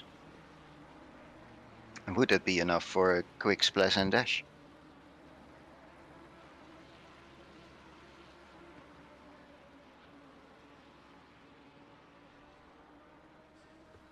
Yeah, I think it'll be close after the pit stop. I think so. Yeah, it'll be worth keeping an eye out there. But because Amaral and Fredrickson are still going at it, and yeah, Amaral was just slightly offline there, and then yeah, for up the road, we've got Holzer and it looks like Redfern going.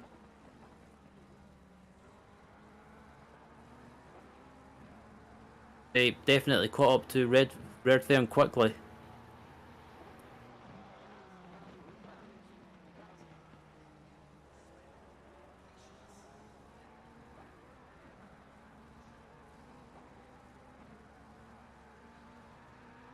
And let's see what their respective times are. So Christoph Holzer had a 2:04, and Matt had a 2:04 as well. And even their best times are relatively close apart, so there are only 2 tenths in between. So they're closely matched.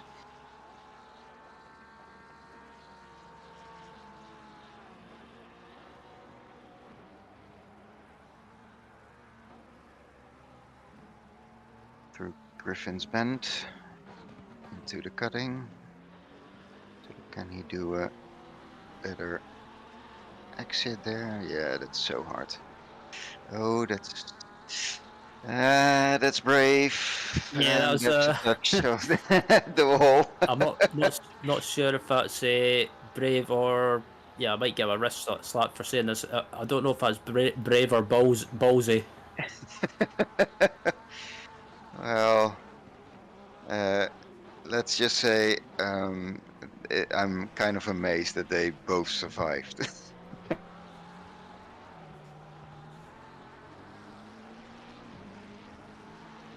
Try to get out of. That was it. Yeah, that was a bit of a heart-stopping moment there. That was I'm amazed that both of them never went into the wall. I did think that Holzer did. Christoph he hit the wall a bit in the Porsche, so he hit the yellow wall on the outside. And it looks like they've got another car joining them as well. It looks like is that Lara behind them? Yeah, that's Bacola. Yeah. Whoa! That's too bad. Yeah. Yeah, that was a bit of a bump and run by. Yeah, and he's waiting. Yeah. Oh, that's nice. I was Well going done, sir. That's was the good. gentleman way. I was going to say that was a bit of a bump and run, but I think it was.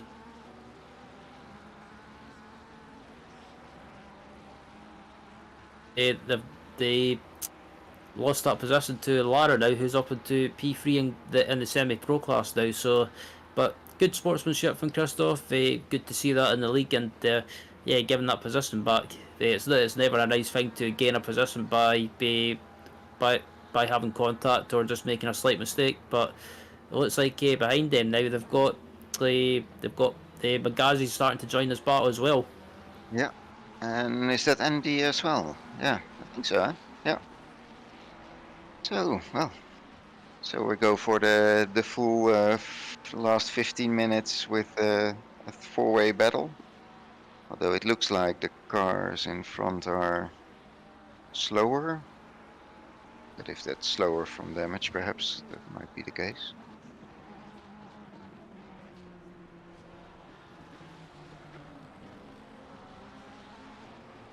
Maybe repaired any damage that he had.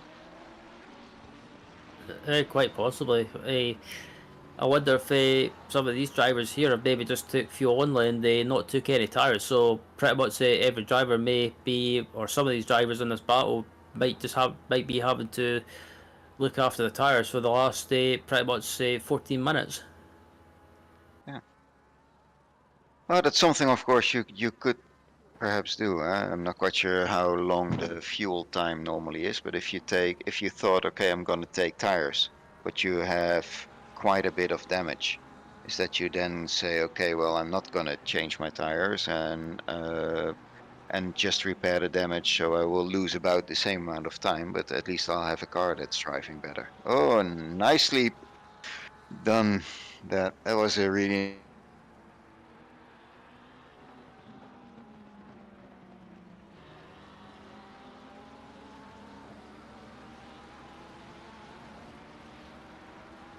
Now Andy is, I think, really close to Matt.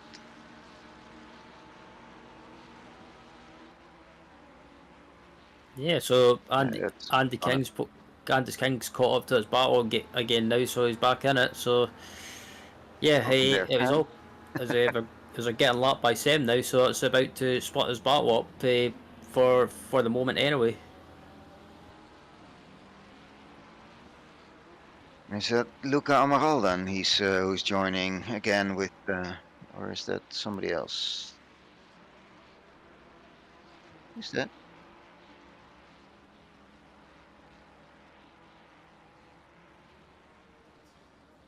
Because Luca should have a gap of 0.3 seconds on Andy King.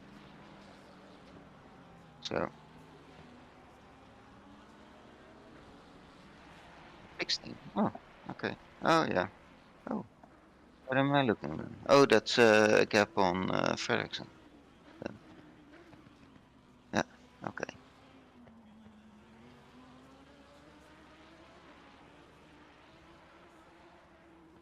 Well, there's enough happening at the moment anyway. Those guys have been at it for a while now. Yeah, absolutely. And yeah, still waiting for the last of the pit stops to be completed. But yeah, there's been plenty of racing going on either way, and yeah, but we thought it settled down for pretty much settled down, but now it's started to spice back up, and yeah, plenty of good racing throughout the field, and I think just watching is checking the gap up at the front as well. I think Soda Kit should retake the lead, but I think it'll be close.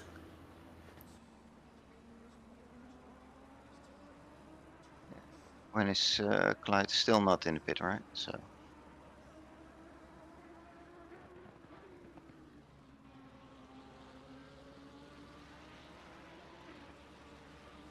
we have about 11 minutes left.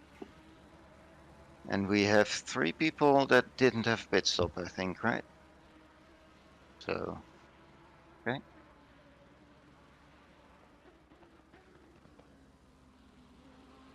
Just Should read. mention Dario Vianello, because his name isn't mentioned a lot, but he's doing quite well driving in P4 at the moment still.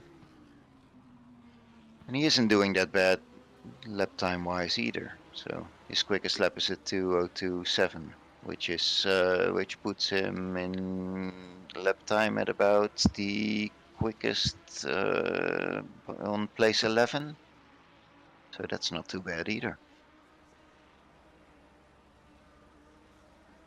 Indeed, and yeah, a good point that Oliver Anderson brought up in the YouTube chat as well, that Barry's pit stop could possibly be 9 seconds. So yeah, I think that's going to be close between him and Sodacat when the pit stops finish. I think yeah, the gap might be a lot more smaller when he comes out the pits.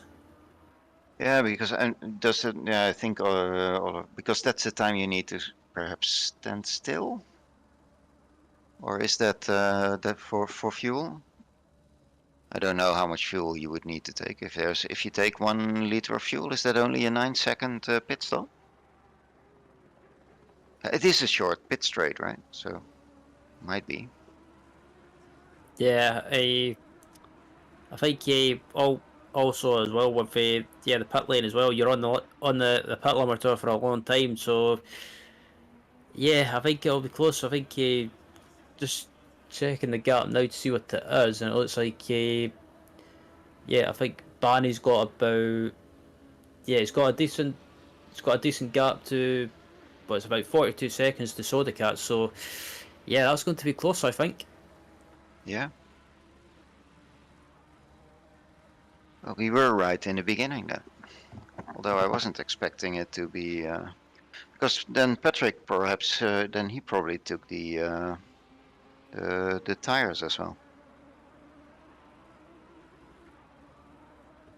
I believe so.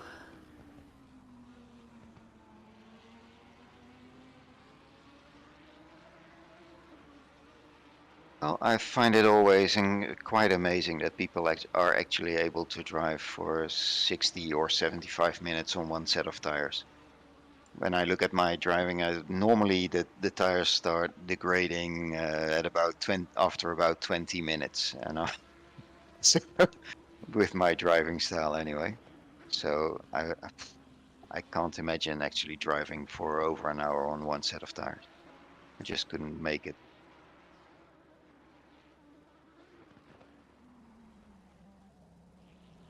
So this is now real close. Is he close enough to get into the slipstream, or good enough in the slipstream?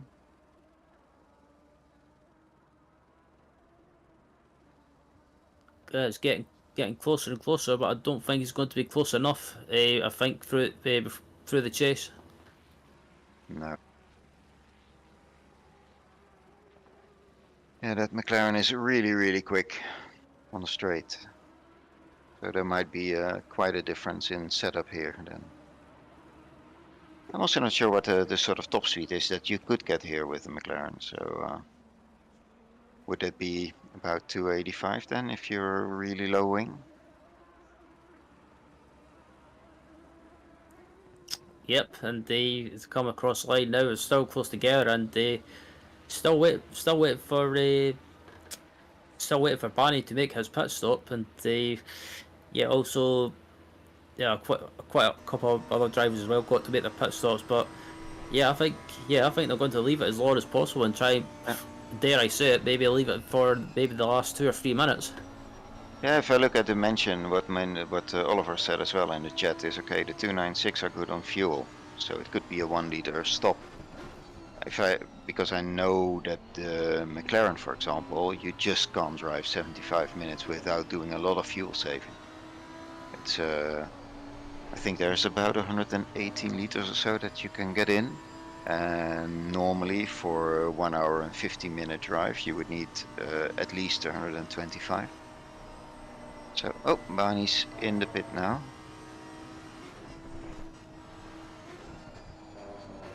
Perhaps we can also switch to that and see where he comes out compared to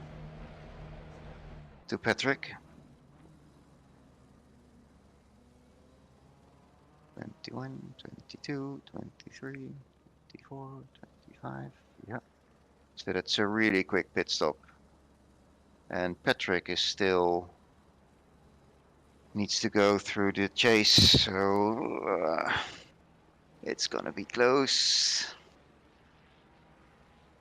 Yeah, I think Barney's got it. Yeah, because there's the whole main straight in between them and a bit extra. Nicely done. So yeah, now Sam only needs to pit. Yeah, and of course Dario. Yeah, and Sam is pitting now as well.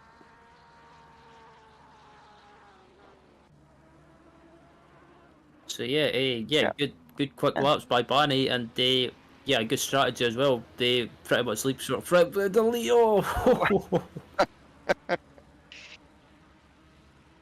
Well, yeah, you just gotta stay on throttle, right? It's grass, but that's part of the track apparently. But he did lose traction there, and looking at the way the difference is in traction as well. So if I looked at the sort of speed difference in acceleration, that would also suggest that the McLaren has a lower wing, because you can just drive away a bit from the other guys. Absolute, excuse me, absolutely, and this battle's pretty much been close together for the last pretty much 20 minutes, and Barry's retake or basically kept hold of the lead, and everyone's made the pit stops now, as we've got about 3:45 left. So I'm guessing we've got about uh, 3 more laps or two more laps. I think finishing this lap, and then we still have 2, right? I guess so. What's when he's now? Yeah, we might have 3. Yeah, because he's almost. I think he's now back. He's now over the start finish. Clyde. So yeah, that's 3 to go. So in 3 laps, Patrick should try and close up a gap of, what is it, 12 seconds. Yeah, that's a really hard task, especially with the way Clyde's driving, because he's doing really, really well. And I'm looking at the speed that he's been driving, the lap times he's been providing. I think it's really sort of deserved that he does get a win. You might correct me if I'm wrong, but I think Clyde's been doing a really good job, stellar job on the practice service for a couple of circuits, and it just didn't fall his way during the races. Yeah, it's been a bit of a thing this season. Like Clay always seems to qualify well, but in the race, he's always sometimes bad luck struck him, and he's not got the results that his pace demonstrates that he can get. So, but yeah, I think if he holds on for this win, it'll be a well-deserved win. Through strategy as well, and good pace, and also further back as well, we've got the battle for P6 and P4, P5, P6 as well, going on between Affenstad, Carson and Wolf Garcia as well, and Affenstad probably wants to hold on to P4 because he's in the lead of the semi-pro class, and if he holds on, he'll take the win in the class, and so I don't think he'll want to let Carson go by that easy. Yeah, of course, Carson is a pro, but yeah, you have a nice buffer to Leonardo as long as you get that car in between you. So I can understand him to want to keep Will there. That's you might try and do a lot to just at least not let him pass. Yeah. But Will was also really quick in quali, so perhaps he can push out a really, really decent lap again. And there we have the battle again. Indeed, as we come across the line now, and I believe that excuse me, I believe this could be the last lap. Depending on where Barney is on track. Barney is now in a lap, 47 seconds in a lap, so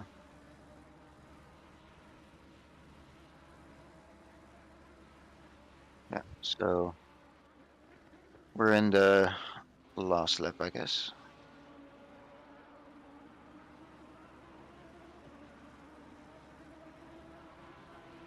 Oh, and we have stop and go for Justin de Jong.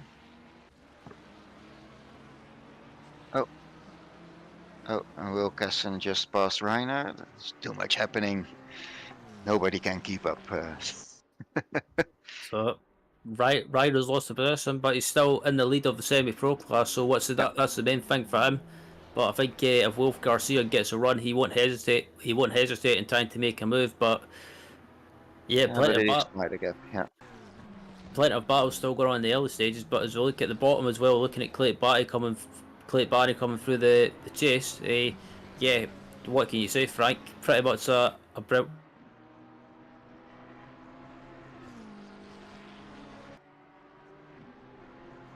him the lead after the pit stops, and he's going to hold on to take the win in the pro class, and at Bathurst, and Clayton Barry holds on and takes a fantastic win. Yeah, well deserved. And the second place is going to be Patrick Sodika as well, with the Dutchman Sam Spenkelink adding to his brilliant result at Brands Hatch with another podium finish.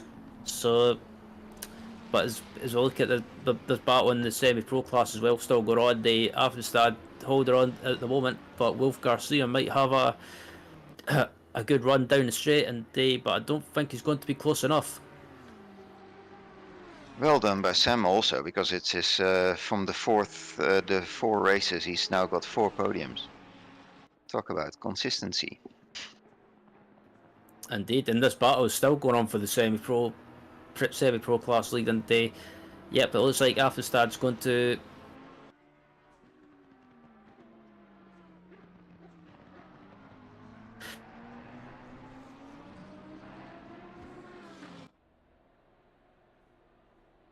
also great result for Wolf Garcia. Yeah, very well done by both of them. They've been also so close during the whole race, and then keeping it clean. Well done. Indeed, and Yeah. fantastic racing throughout the field, and I have to say, someone hits the wall on the cool down lap. So yeah, maybe a bit of frustration, or just maybe forgot to press the brake possibly. But Well done as well by Dario, by the way. He's because he's been racing, of course. He's been up and running really long, and then finished in P8. Peter Vanier with his BMW also in P7. Not too bad. Indeed, those are really good results. Indeed, and a bit of a recap as well. Basically, what did you think of the race, Frank? And what do you think will happen heading into the final round of the season at Brands Hatch in 2 weeks' time? Well, the results for the race, I think it's been really nice. Also because this is, I think, the first one that we really had the strategy kick in, sort of unexpectedly. Sam's been doing a longer stint. He's done that before, but I think Patrick has always done the two, or the sort of 2 stints with the tire swap. So here apparently it just didn't work. So amazing fun. I thought, like you said as well, is that we were gonna sort of settle down, and and not a lot was happening at one point, we thought, and then it all kicked off.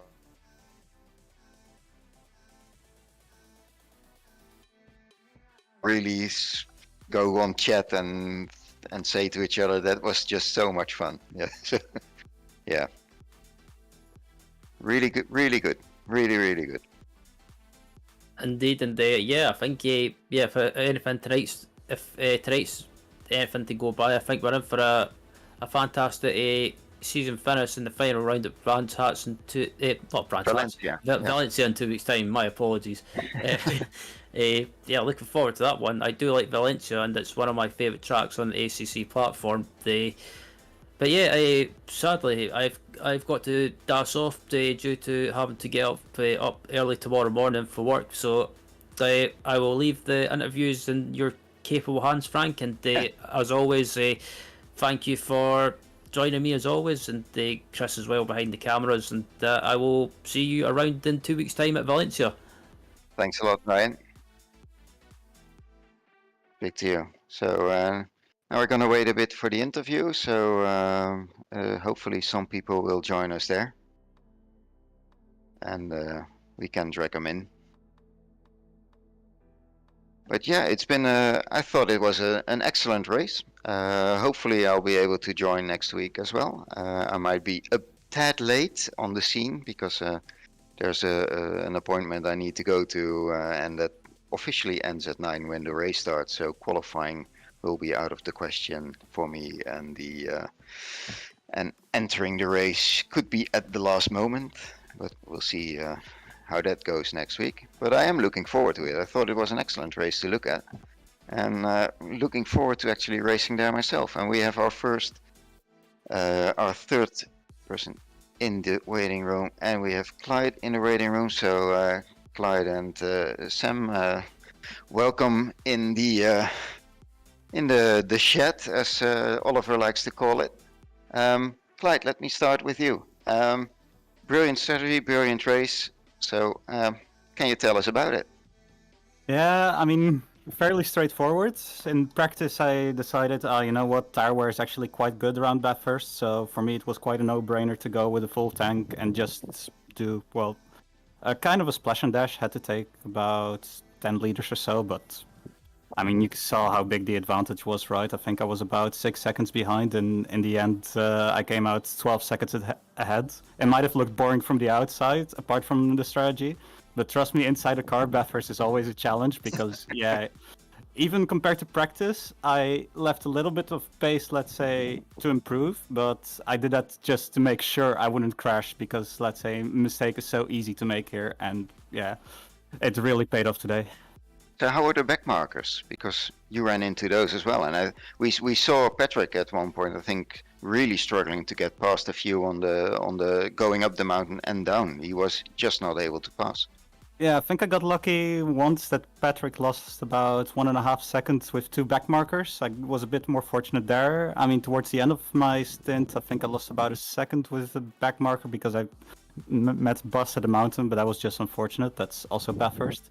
Yeah. But yeah, I think in terms of traffic, would have probably been even. Had a look at the map as well. I thought, should I pitch? Should I not? But if I was gonna come out, let's say, next to Sam, then I would have had to deal with a lot of back markers as well. So I just decided to choose for clear air, and I had most of it during my stint. So I think for Bathurst standards, it was really good, and most of them were also really kind, to be fair. Did you get any damage? Because at one point I said, okay, well, probably now every car on the track has damage in some way. 5/10 maybe, but that was it. And then I wouldn't even say kiss. I just gave a little flirty kiss to the wall once, and that was pretty much it. That's better than I can do. No, yeah, really great race. Excellent result. I said during the commentating already, I think you deserved it. Looking at your pace for a few other tracks, you seem to have had a bit of a bad luck on a couple of tracks.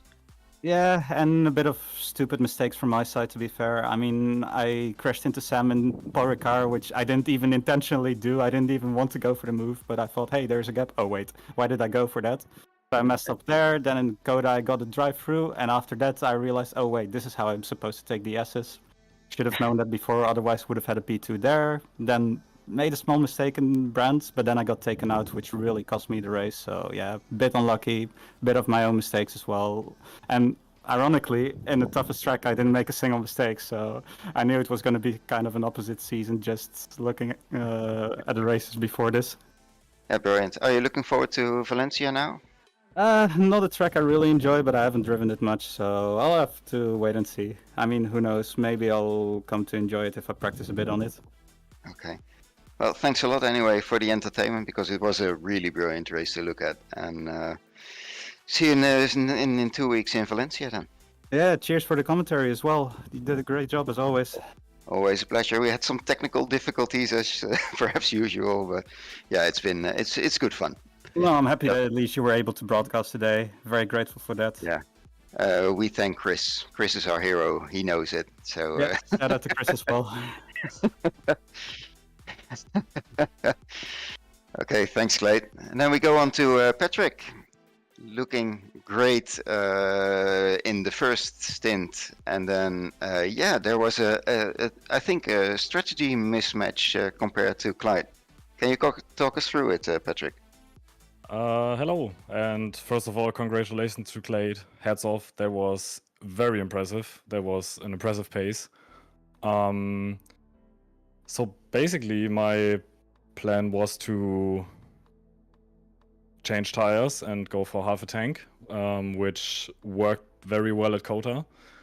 And what kind of happened is that I didn't really know if Clade was on full fuel or not. Like I actually wasn't sure, because there were some laps in the first stint where our pace basically kind of matched. It was just like 0.2 apart or something like that. There was just a few laps where I was like a lot faster, but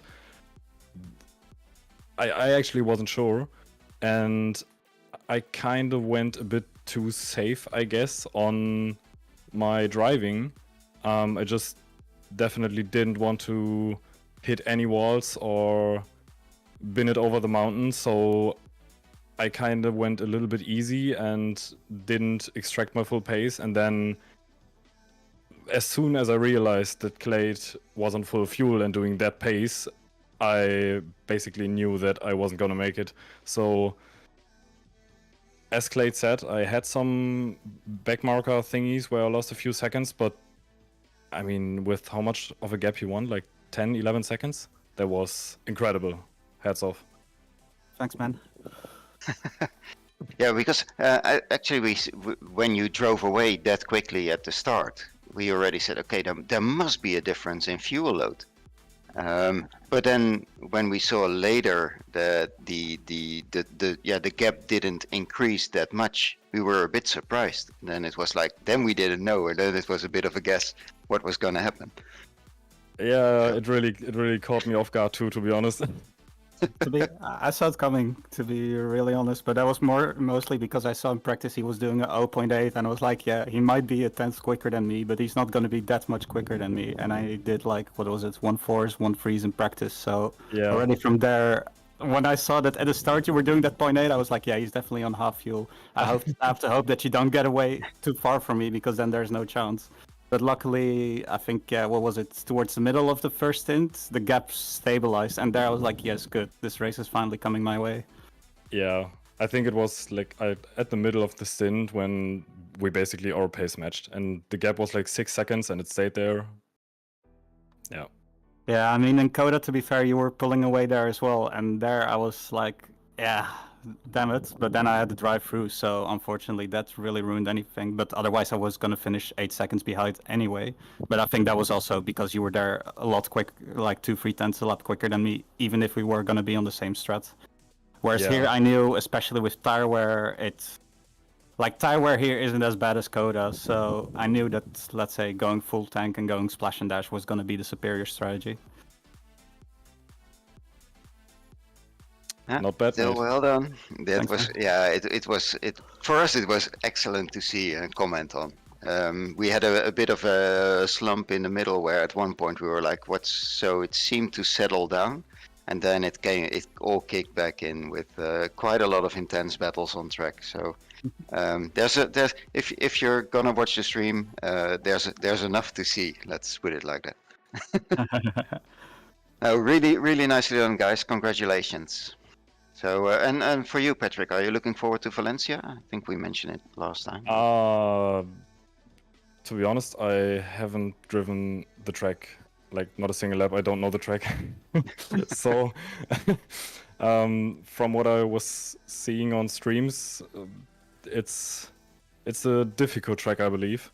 Yeah, but I'm looking forward to learning a new track. Well, that's something that's definitely gonna happen. And so, yeah, again, congratulations both, and see you all in 2 weeks. So then, Thank you very much. Cheers. my pleasure. Cheers. So Leonardo, welcome. Let's see. We can't hear you. Can you speak again? Hi, hello, good evening. Yeah, hello. Yeah, there he is. Loud and clear. Hi. So, how was your race? Can you talk us through it? Yeah, it was intense, I would say. I guess that's the adjective that that describes it best. No, it was fun.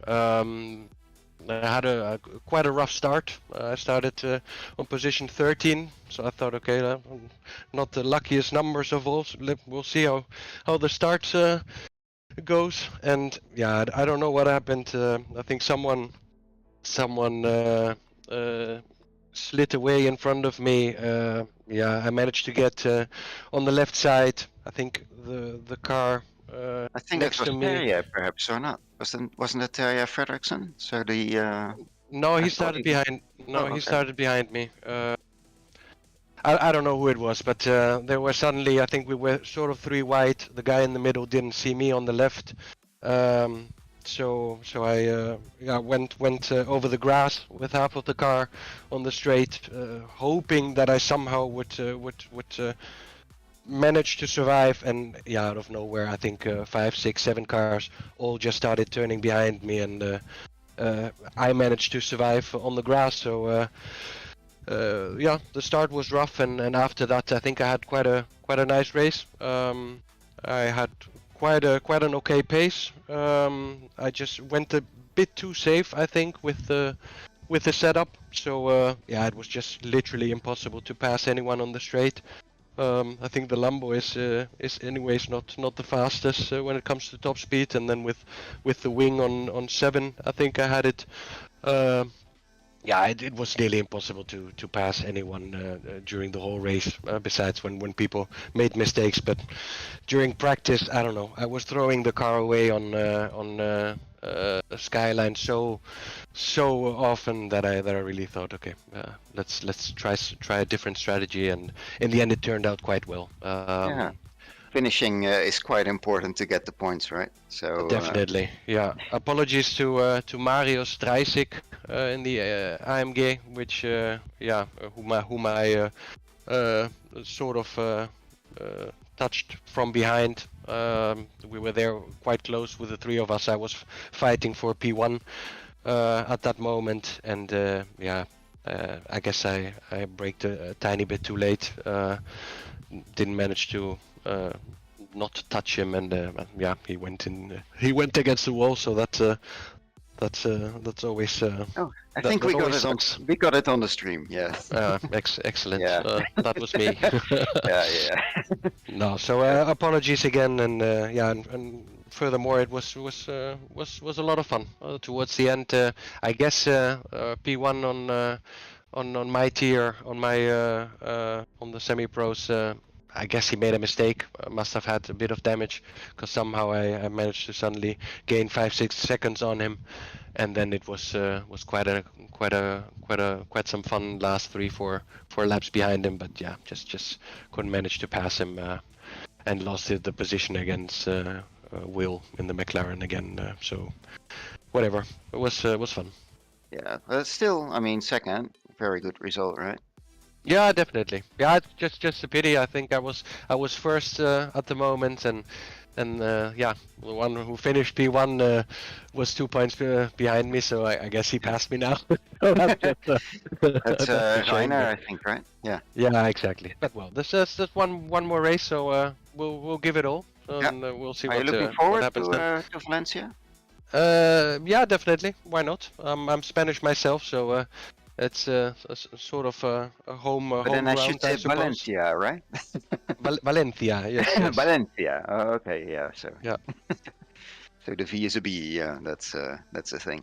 So have you driven it before?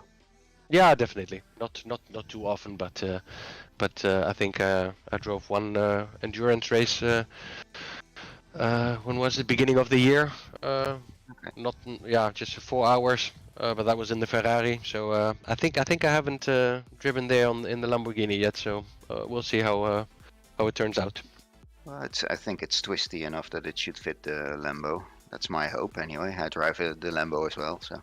Yeah. Again, congratulations, and we'll see you then in 2 weeks. Thank you. We'll yeah. Till then. Till then. Okay, bye.